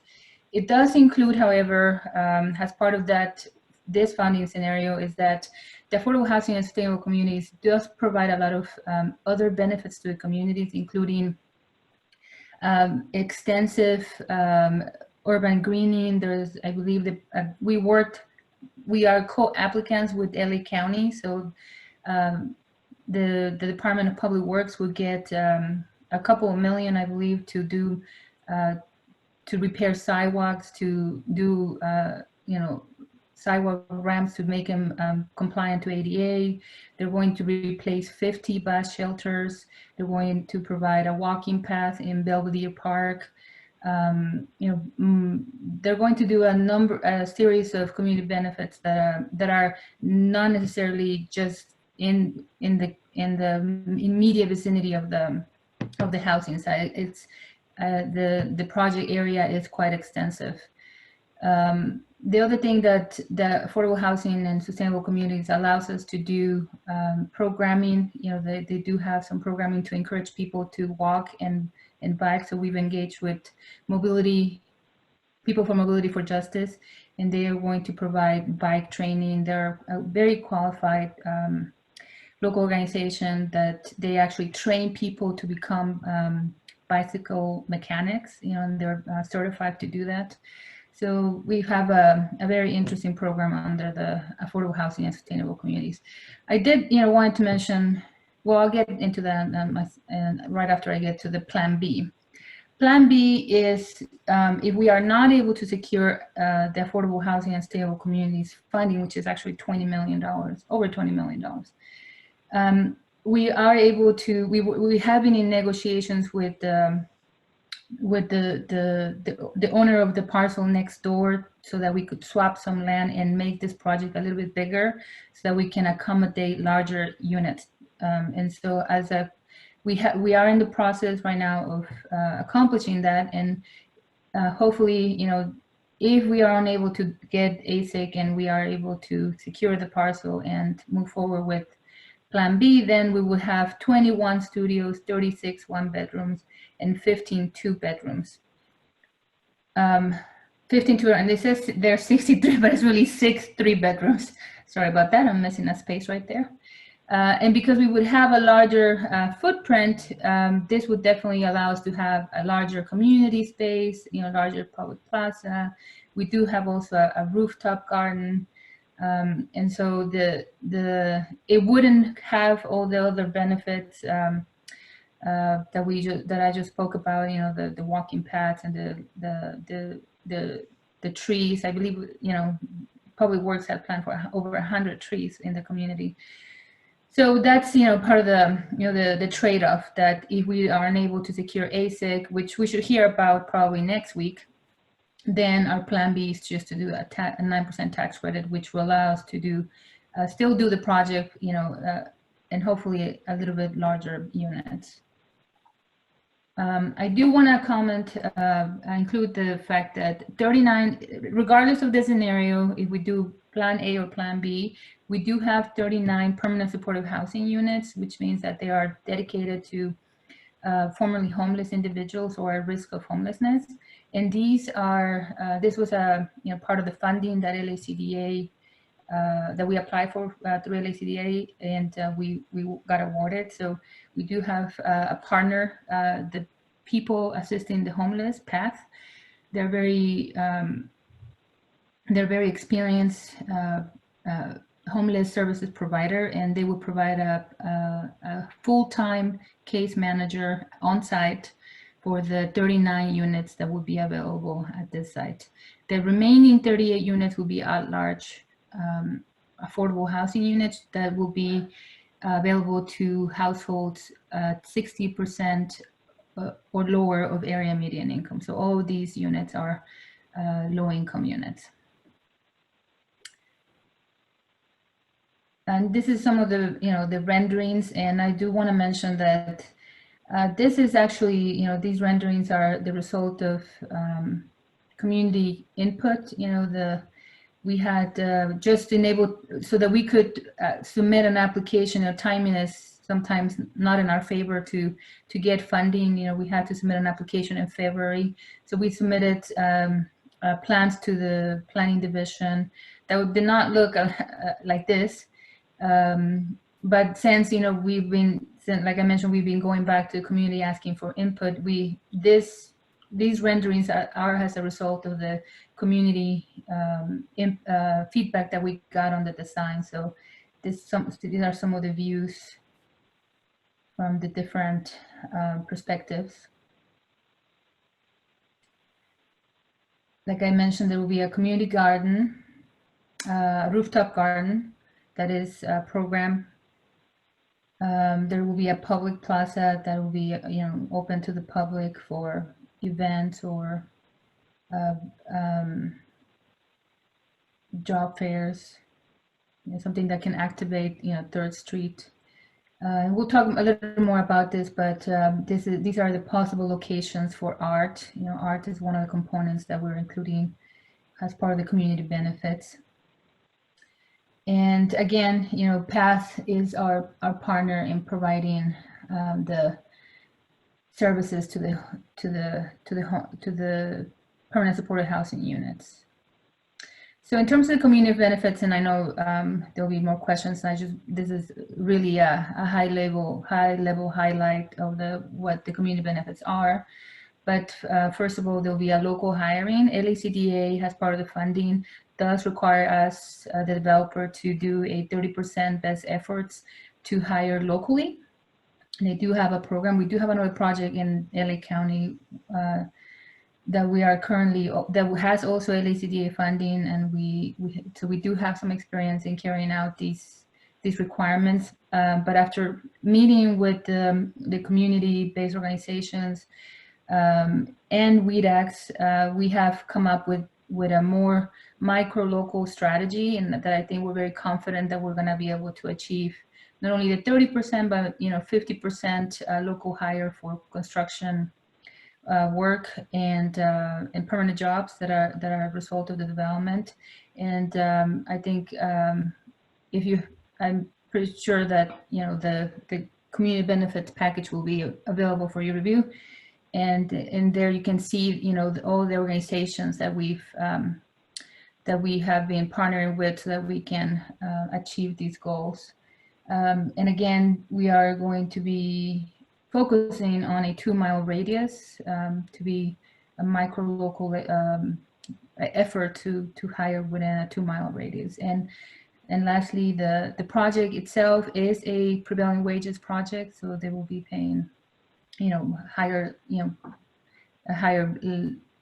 wages than a non-prevailing wage project. There will also be an early notification program for the community for the lease-up period. So as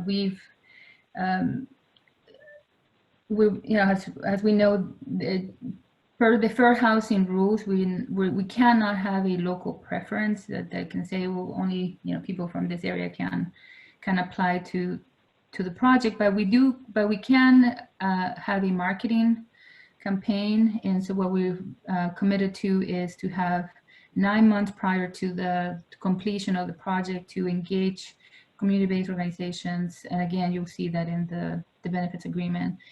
And as part of that, we'll be doing some outreach and also carrying out some workshops. Property management will be carrying out some workshops where we can assist people and in not only understanding what the process is, what the qualifications are, by helping them if they need some technical assistance.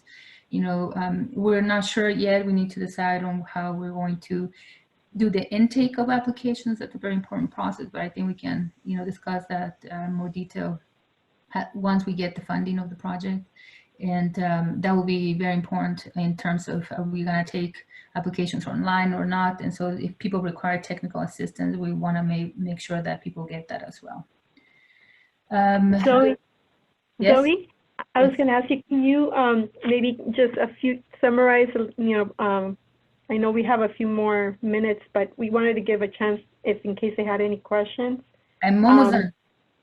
Just a few more, just if you could summarize very quickly. Yep. I have 2 more sentences, well, actually 2 more slides and I'm done. Then there's the pocket park or the public green space that's going to be next door, and that's going to be also programmed with the community's help. And lastly, we're going to have the community a community center, which we're hoping that we're going to have a lot of the community input in terms of what programs and services can be offered there. We're very excited about this project. That's it. Thank you, Zoe. As you could see, these are the key highlights of the community benefits. that again, we feel very strongly that they do align with the key priorities that have been raised all along by the Health Innovation Community Partnership. And given, this set of community benefits, again, that were they were lifted through the community engagement process, it was important to document for follow through, and the developer has been willing to again, commit to these community benefits that have been raised and through the public input process. And with that, what we wanted to do today is just put the ask for the Health Innovation Partnership to be the sign-on entity to the community benefit or agreement, whatever term you want to use for that agreement, in order to be able to have the a monitoring and engagement, working with the developer to ensure that these benefits are carried out. And so given the regional sense of Health Innovation Community Partnership, we felt it was appropriate, an appropriate body to sign on, again, with your support. So we wanted to open it up for any comments, questions. Thank you guys so much, Zoe and Guadalupe. Yes, absolutely, if there's some questions, and I do know a couple people have to pivot to another meeting.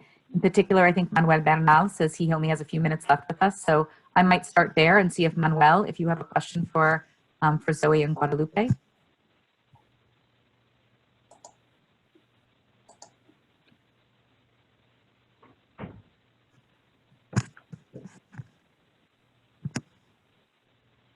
If nothing from Manuel, then Maria, I see your hand is up, and Ozzy, your hand is up as well. We'll start with you, Maria. No. You know what? I'll defer to Ozzy, and then I'll come back because I have some familiarity with the project. Perfect. Ozzy, would you like to ask your question? Sure. And Zoe, thank you very much for your presentation, and hello to everybody. It's a question/comment. I think something that's important to look at in terms of having the HICP be a part of the oversight. There was a slide that you showed, Zoe, that kind of gave the circle, the area, the area that the project sits in. And I think it's important that if the HICP is going to sign on to be a part of the oversight, that as an HICP committee member, I would recommend that we identify stakeholders that live within the project area to be a part of it, because I can bring into the HICP my experience in community and social justice work and administrative work, but I currently live in El Sereno, right? So I would be providing recommendations from afar that I think it's extremely important from an inclusionary standpoint that we designate committee members, should we choose to to make the recommendation to be part of the oversight, that we recommend members that actually live within the area where the project is taking place, because they could speak more directly to the impact that the project is going to have on the local community. I think that's a wonderful idea, and definitely that's doable.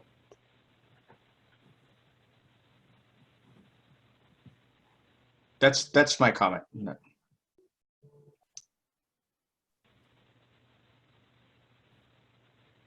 Any other comments or questions? And I know that there was, hi, hello, this is Dulce with USC.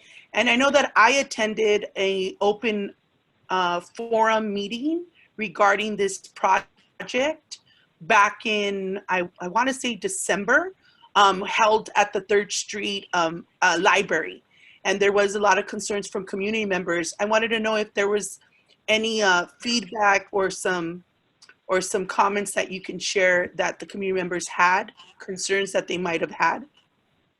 Yes, I mean, one of the things was the issue of parking, the height of the building, privacy issues. Those were some of the things that they were bringing up as key. The importance of ensuring that these units were marketed to the local community to ensure that, the local community had access to these units. Those were very key, issues raised. So given that the project was amended in terms of the height in the back, there's been they've taken out units on the corners. They've redesigned it to create more breaks. They've eliminated balconies facing the alley and towards the rear in regards to address privacy issues. They increased the parking from 46 to 87 units to address parking, and there is an early notification, plan of action included as part of the community benefit agreement, which all of you have received, and as again to make sure that there's follow through, and again partnering with community partners to actually market the units and make them aware and have workshops way ahead of marketing to the general public. And so all of that has been brought to address. And I just want to say in regards to parking, there was also a separate meeting called regarding a preferential parking permit, preferential parking district, because there were some folks that were interested in having that be implemented in the immediate surrounding area. And that meeting took place with Public Works. And so right now we're just waiting to see, there would have to be a buy-in, from folks in order to establish that. But those were some of the key responses, and changes to the project to address the concerns from the immediate folks. There is some folks that actually, they were just saying that it was not a right place to have housing, affordable housing. But as you know, this is a commercial corridor, a transit-oriented corridor, where again, the density of housing is more appropriate rather than embedded in a single family area. And so there was a bit of NIMBYism as well that came out of the public input process. And so, but that's expected in a way. And but again, there were changes to address the very valid concerns that they had. If you want to add anything, Zoe. No, I think you covered it all. I think we've we heard people's concerns, and I believe we've tried our best to react to them and address them as best as possible, given our constraints, really, in terms of size of the project and financing. If I might weigh in, thank you, Guadalupe. I really appreciate your comments and your effort. And I just wanted to note that from my participation in the community engagement efforts, where I was able to weigh in, and yes, I do appreciate and do want to note the efforts of the supervisor's office in trying to address all the concerns of the adjacent community, and as well you, Zoe, and thank you for them. I also wanted to comment back on Ozzy's previous request, and yes, I absolutely agree. A local voice is essential to the success of this project and the acceptance. And that the supervisor's office, namely Guadalupe, was reaching out to, well, even myself, amongst others, not exclusively local, but I was called on specifically because of my, life in this community. So I wanted to note and applaud that effort and hope it continues in keeping the local voice in with this project. So thank you, and that's...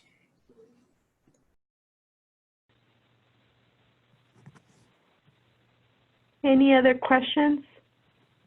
I wanted to just weigh in. This is Maria again with Inner City Struggle, and we started to get involved a couple of months ago, just right before the pandemic, and trying to be helpful in connecting the nonprofit infrastructure in particular that we've worked with in unincorporated East LA, to be aware of the project, to be aware of what opportunities it brings for the community members that we work with in East LA, and understanding from the data that we looked at, as well as our own experiences, that housing insecurity is a big issue. And it was really helpful to hear the feedback directly from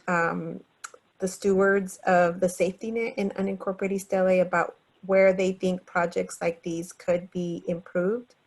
So some of the community benefits that Zoe outlined came from the feedback of nonprofit leadership in East LA, particularly around recruitment and outreach, and ensuring that, more so ensuring that East LA residents would be able to leverage this resource.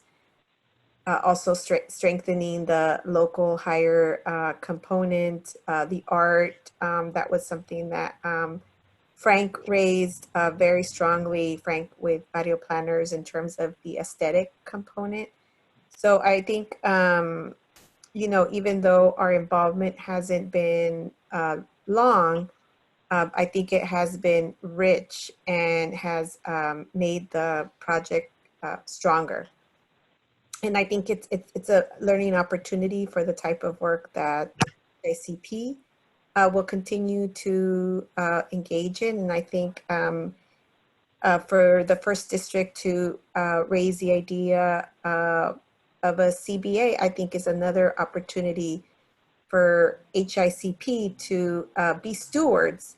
And it doesn't mean that we're the only leadership on this, but to be stewards and to ensure that there is accountability, and that this is a model that we can replicate for other projects. So I know, you know, that this has been moving fast, you know, and all of this has been happening under the pandemic. So I know I appreciate everyone's time and providing the feedback. But for like others, I would be ready to move forward. Thank you. Ozzy, do you have a question? No, I just wanted to make the comment that I made earlier. Oh, okay. You know, I think to the point that everyone has shared, right, is that we are a part of we have an opportunity here to share our experience and to help guide the work. But again, I just want to reiterate the importance of having, whether it's local organizations like Maria or the work that Frank has done, or community stakeholders or residents, to be a part of the oversight. That can really help drive our decision-making process or recommendations in this area. Thank you. I just wanted to, you know, highlight that given the discussion we had with the IZ earlier today, you know, I think, you know, I think we all believe that, you know, we need to continue to create access in terms of housing for our community members. And even though some folks may think, oh, we may have, you know, enough affordable housing, there's still a big gap. You know, if you consider that, you know, more than 2/3 of the residents spend over 30% of their income here in East LA, and over half of them spend their income on housing. So they're severely, you know, rent burden.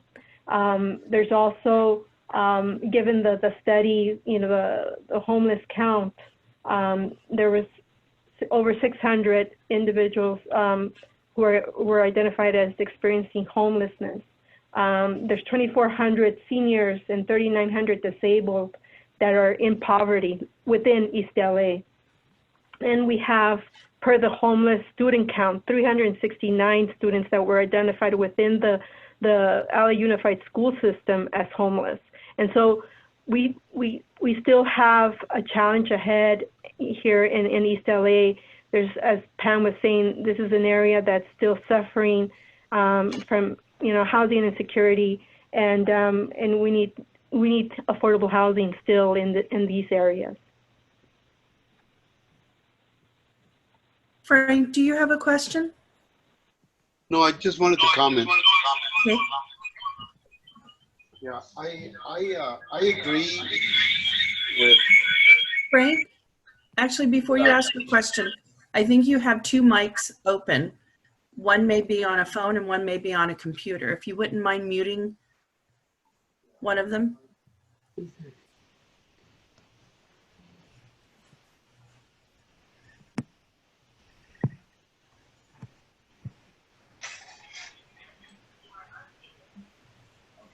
Okay. Can you hear me now? Yes. Okay. What I have to comment about has a lot to do with the previous presenter.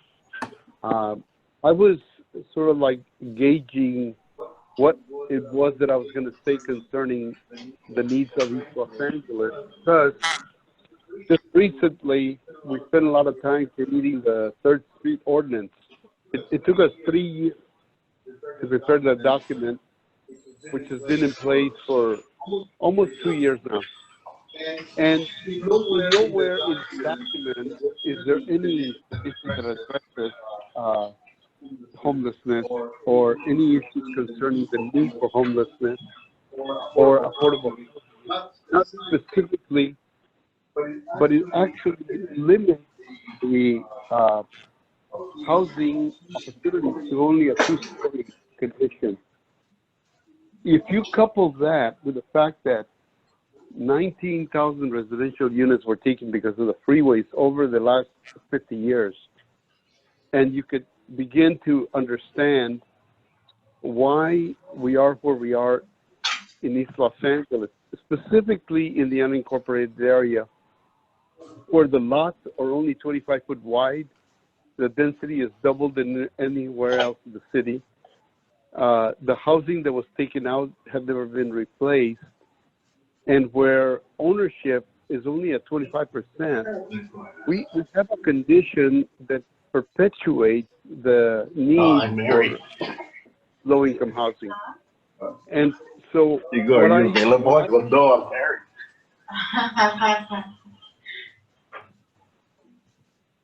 I didn't hear you.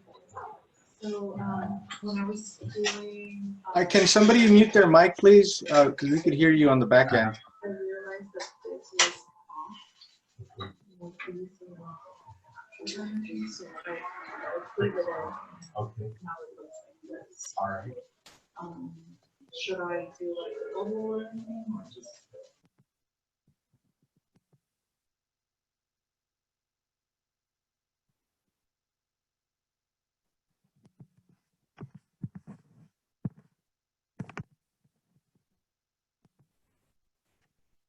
Zoe and or Guadalupe, would you like to respond to Frank?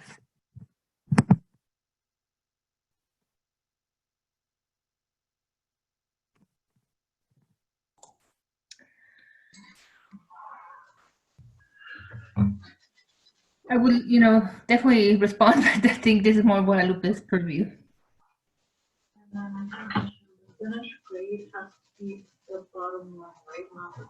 That's correct. Maybe she's not on the. It's the same line, right? You just made it heavy, that line. So that's- Yeah. I agree. Yeah. The only two things we distinguish is the finish hole. I think that you have the ability to mute people on your end if you're the moderator. I'm trying to do that individually, Ozzy, because yeah, I'm individually doing it, but the problem is people keep unmuting themselves. Anyway, yes, I'm so sorry. Guadalupe, are you still with us? I can see her on the screen, but she's muted, so maybe she stepped away from it or something. Yeah, that may be the case.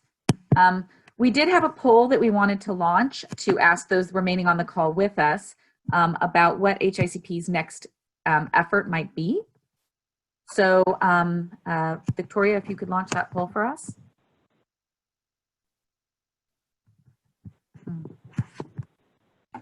Hello, can people hear me? Hi, Guadalupe, we can hear you fine, yes. Okay, for some reason I kept talking and I wasn't being heard. I apologize, but I just wanted to, yeah, I think you're doing the poll, right? And Yeah. I just wanted to answer real quickly that in response to Frank's comment, yes, there's a need for different types of housing. We're definitely, that's a healthy thing for any community. We definitely want to encourage that. And here we have an opportunity for rental, which is also very appropriate and much needed. So we're happy to continue to work with the HICP to, again, bring a variety of housing that's accessible to the different income, of our residents of East LA and our Northeast communities.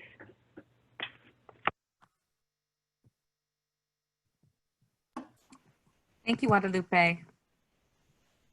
Well, we've had 13 respondents to our poll, a resounding yes that HICP does want to engage in the CBA with the developer to support the implementation of community benefits.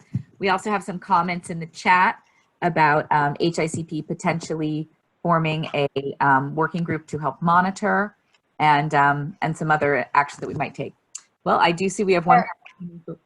I'm sorry, Heather, it's Rosa. Just wanted to also share that in the packet you sent out, there is a sample CBA that's been completed, correct?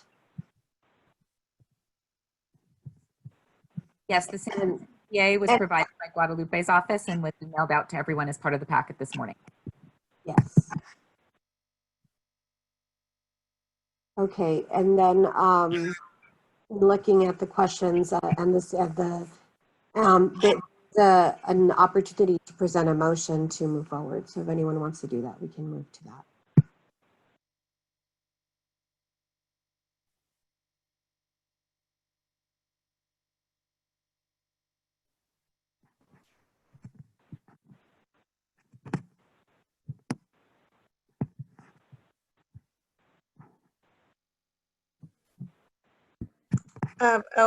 Rosa did, yes, I put something about a motion in the chat. Should I verbalize it? Sure. Okay, and if someone can help me with language, I know Greg is one of our lawyers on the group. So I motion for the HICP to adopt the CBA for the third and Dangler Affordable Housing Project and a working group to be created to monitor the agreement. Any amendment to that?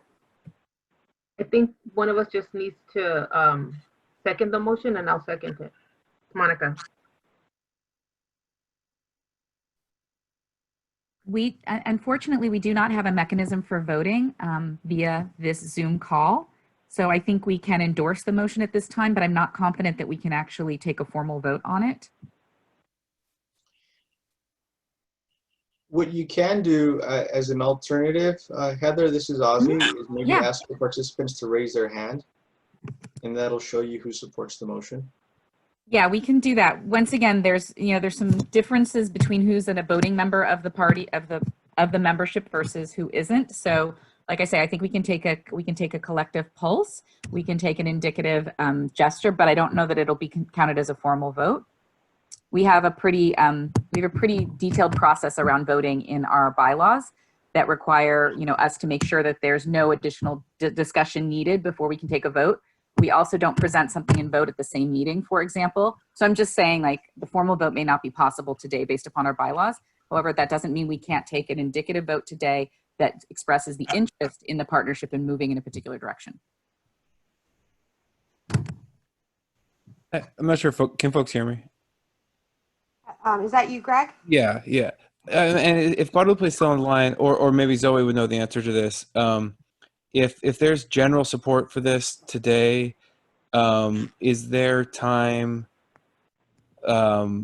between now and our next HICP meeting in mid-July, early-ish July, I think it's July 10, to make potential changes to the CBA, or at least review it, have a smaller group look at it more closely?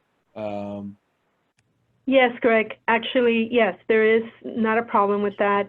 I know that there's a desire of a subcommittee to be, to work on this, and we would be happy to do that, to work with you in that respect, and have this come, I believe, next July 10th is the next day the body meets, and so so that we can have a vote, right? That sounds right. I think we can definitely make sure to have a formal vote by July 10th. The materials will be, you know, people have time to review, time to reflect, time to comment. And like you say, maybe we could have a couple conversations with members that want to participate and have a deeper dive. I think that would work. I think that would work well. Is there a way that we could say that there's the general desire by the HICP to engage in the CBA, so that we can then develop the work group and then move this, you know, have folks actually work on the language of the sample CBA that's been presented? Absolutely. I think that the HICP wants to work on this issue is something that doesn't require a formal vote. The vote would just be an endorsement vote, right? So we're not at an endorsement level until the CBA has been fully developed. So yeah, I think that absolutely, if that's the indication, and I'd say based on the polling, that shows an indication and an interest in continuing this conversation and seeing what the next steps are. I did want to raise one comment that's been raised by Manuel Bernal. I'll read it aloud from the chat. It says, in my humble opinion, like all affordable housing projects, this project is going to be regulated and overseen by various governmental agencies. They will have plenty of oversight. I repeat that our time and energy are best focused elsewhere. If the HICP insists on overseeing, I would advise the HICP identify items that are not overseen by anyone else. Focus on those. And I see a comment from Monica that wants to be part of the committee. Anyone who would want to participate in those more detailed dives, please let us know. And we will be sure to work with the supervisor's office and with Zoe to bring forward that conversation in greater detail with the opportunity to be able to present for a vote in July.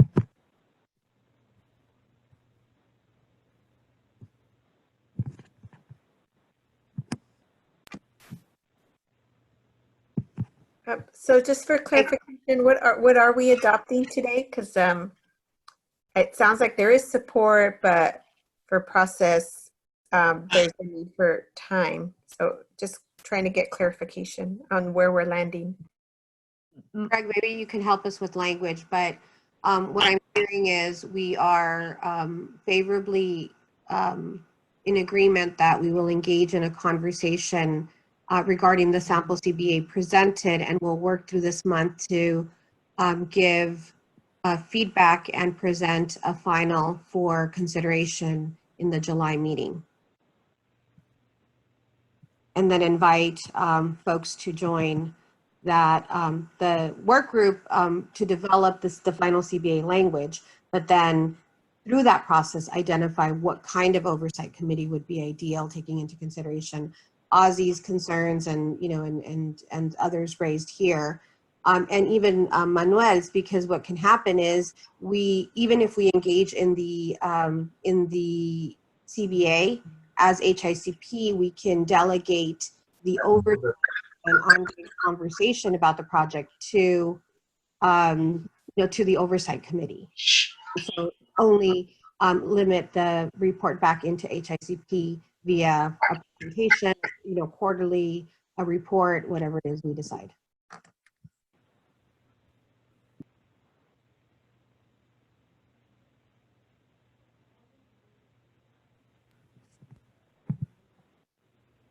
Does that work, Greg? That sounds right, and so just I also I do think this is a good project. Yeah, I think that we've identified some process issues with the specific CBA, so I do want to make sure we're not going to be delaying this project in any way. But if we have confirmation that's the case, then I think this is a good approach. Is that enough for you, Guadalupe? I just want, I agree. Yes. We don't want to delay anything. Yeah, that's not, again, this has been a very extensive process, you know, in terms of developing the document to mirror the things that were raised from the community input process.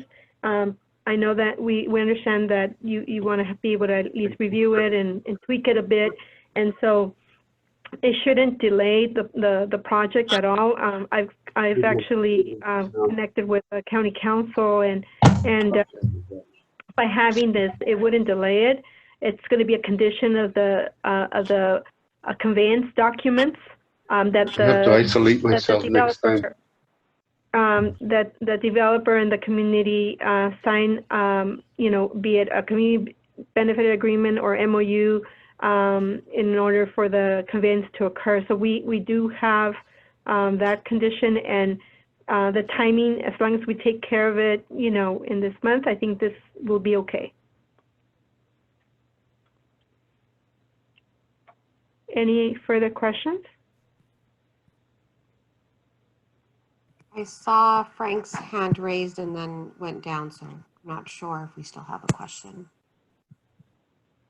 Otherwise, I think we've heard, and I think, again, following the chat and what folks are saying, I think we're in a good place to start this. And so, Maria, maybe I can help, and Greg, with your help, shepherd this through to a invitation for folks to participate in the language review, and then presentation to the July meeting. And if we can, arrange that sooner than later, that'd be great. Thank you. Excellent. And on behalf of everyone, I just want to appreciate there are still 35 people on this call. I know we went almost 35, almost 40 minutes over time. So thank you so very much, everyone, for your time today. There was a lot on the agenda. And of course, that first conversation was just so important to the table that we present on behalf of our communities. Thank you. And with that, we will draw the meeting to a close, and we're very excited to post all of the meeting materials on the HICP website. We invite you to look there. We will also, as we develop the item for the vote for July, we will also be posting the materials on the website there too, so you can always reference and read more thoroughly about the items being brought forward for a motion. Thank you so much, everyone. Have a wonderful weekend. Thank you. Right.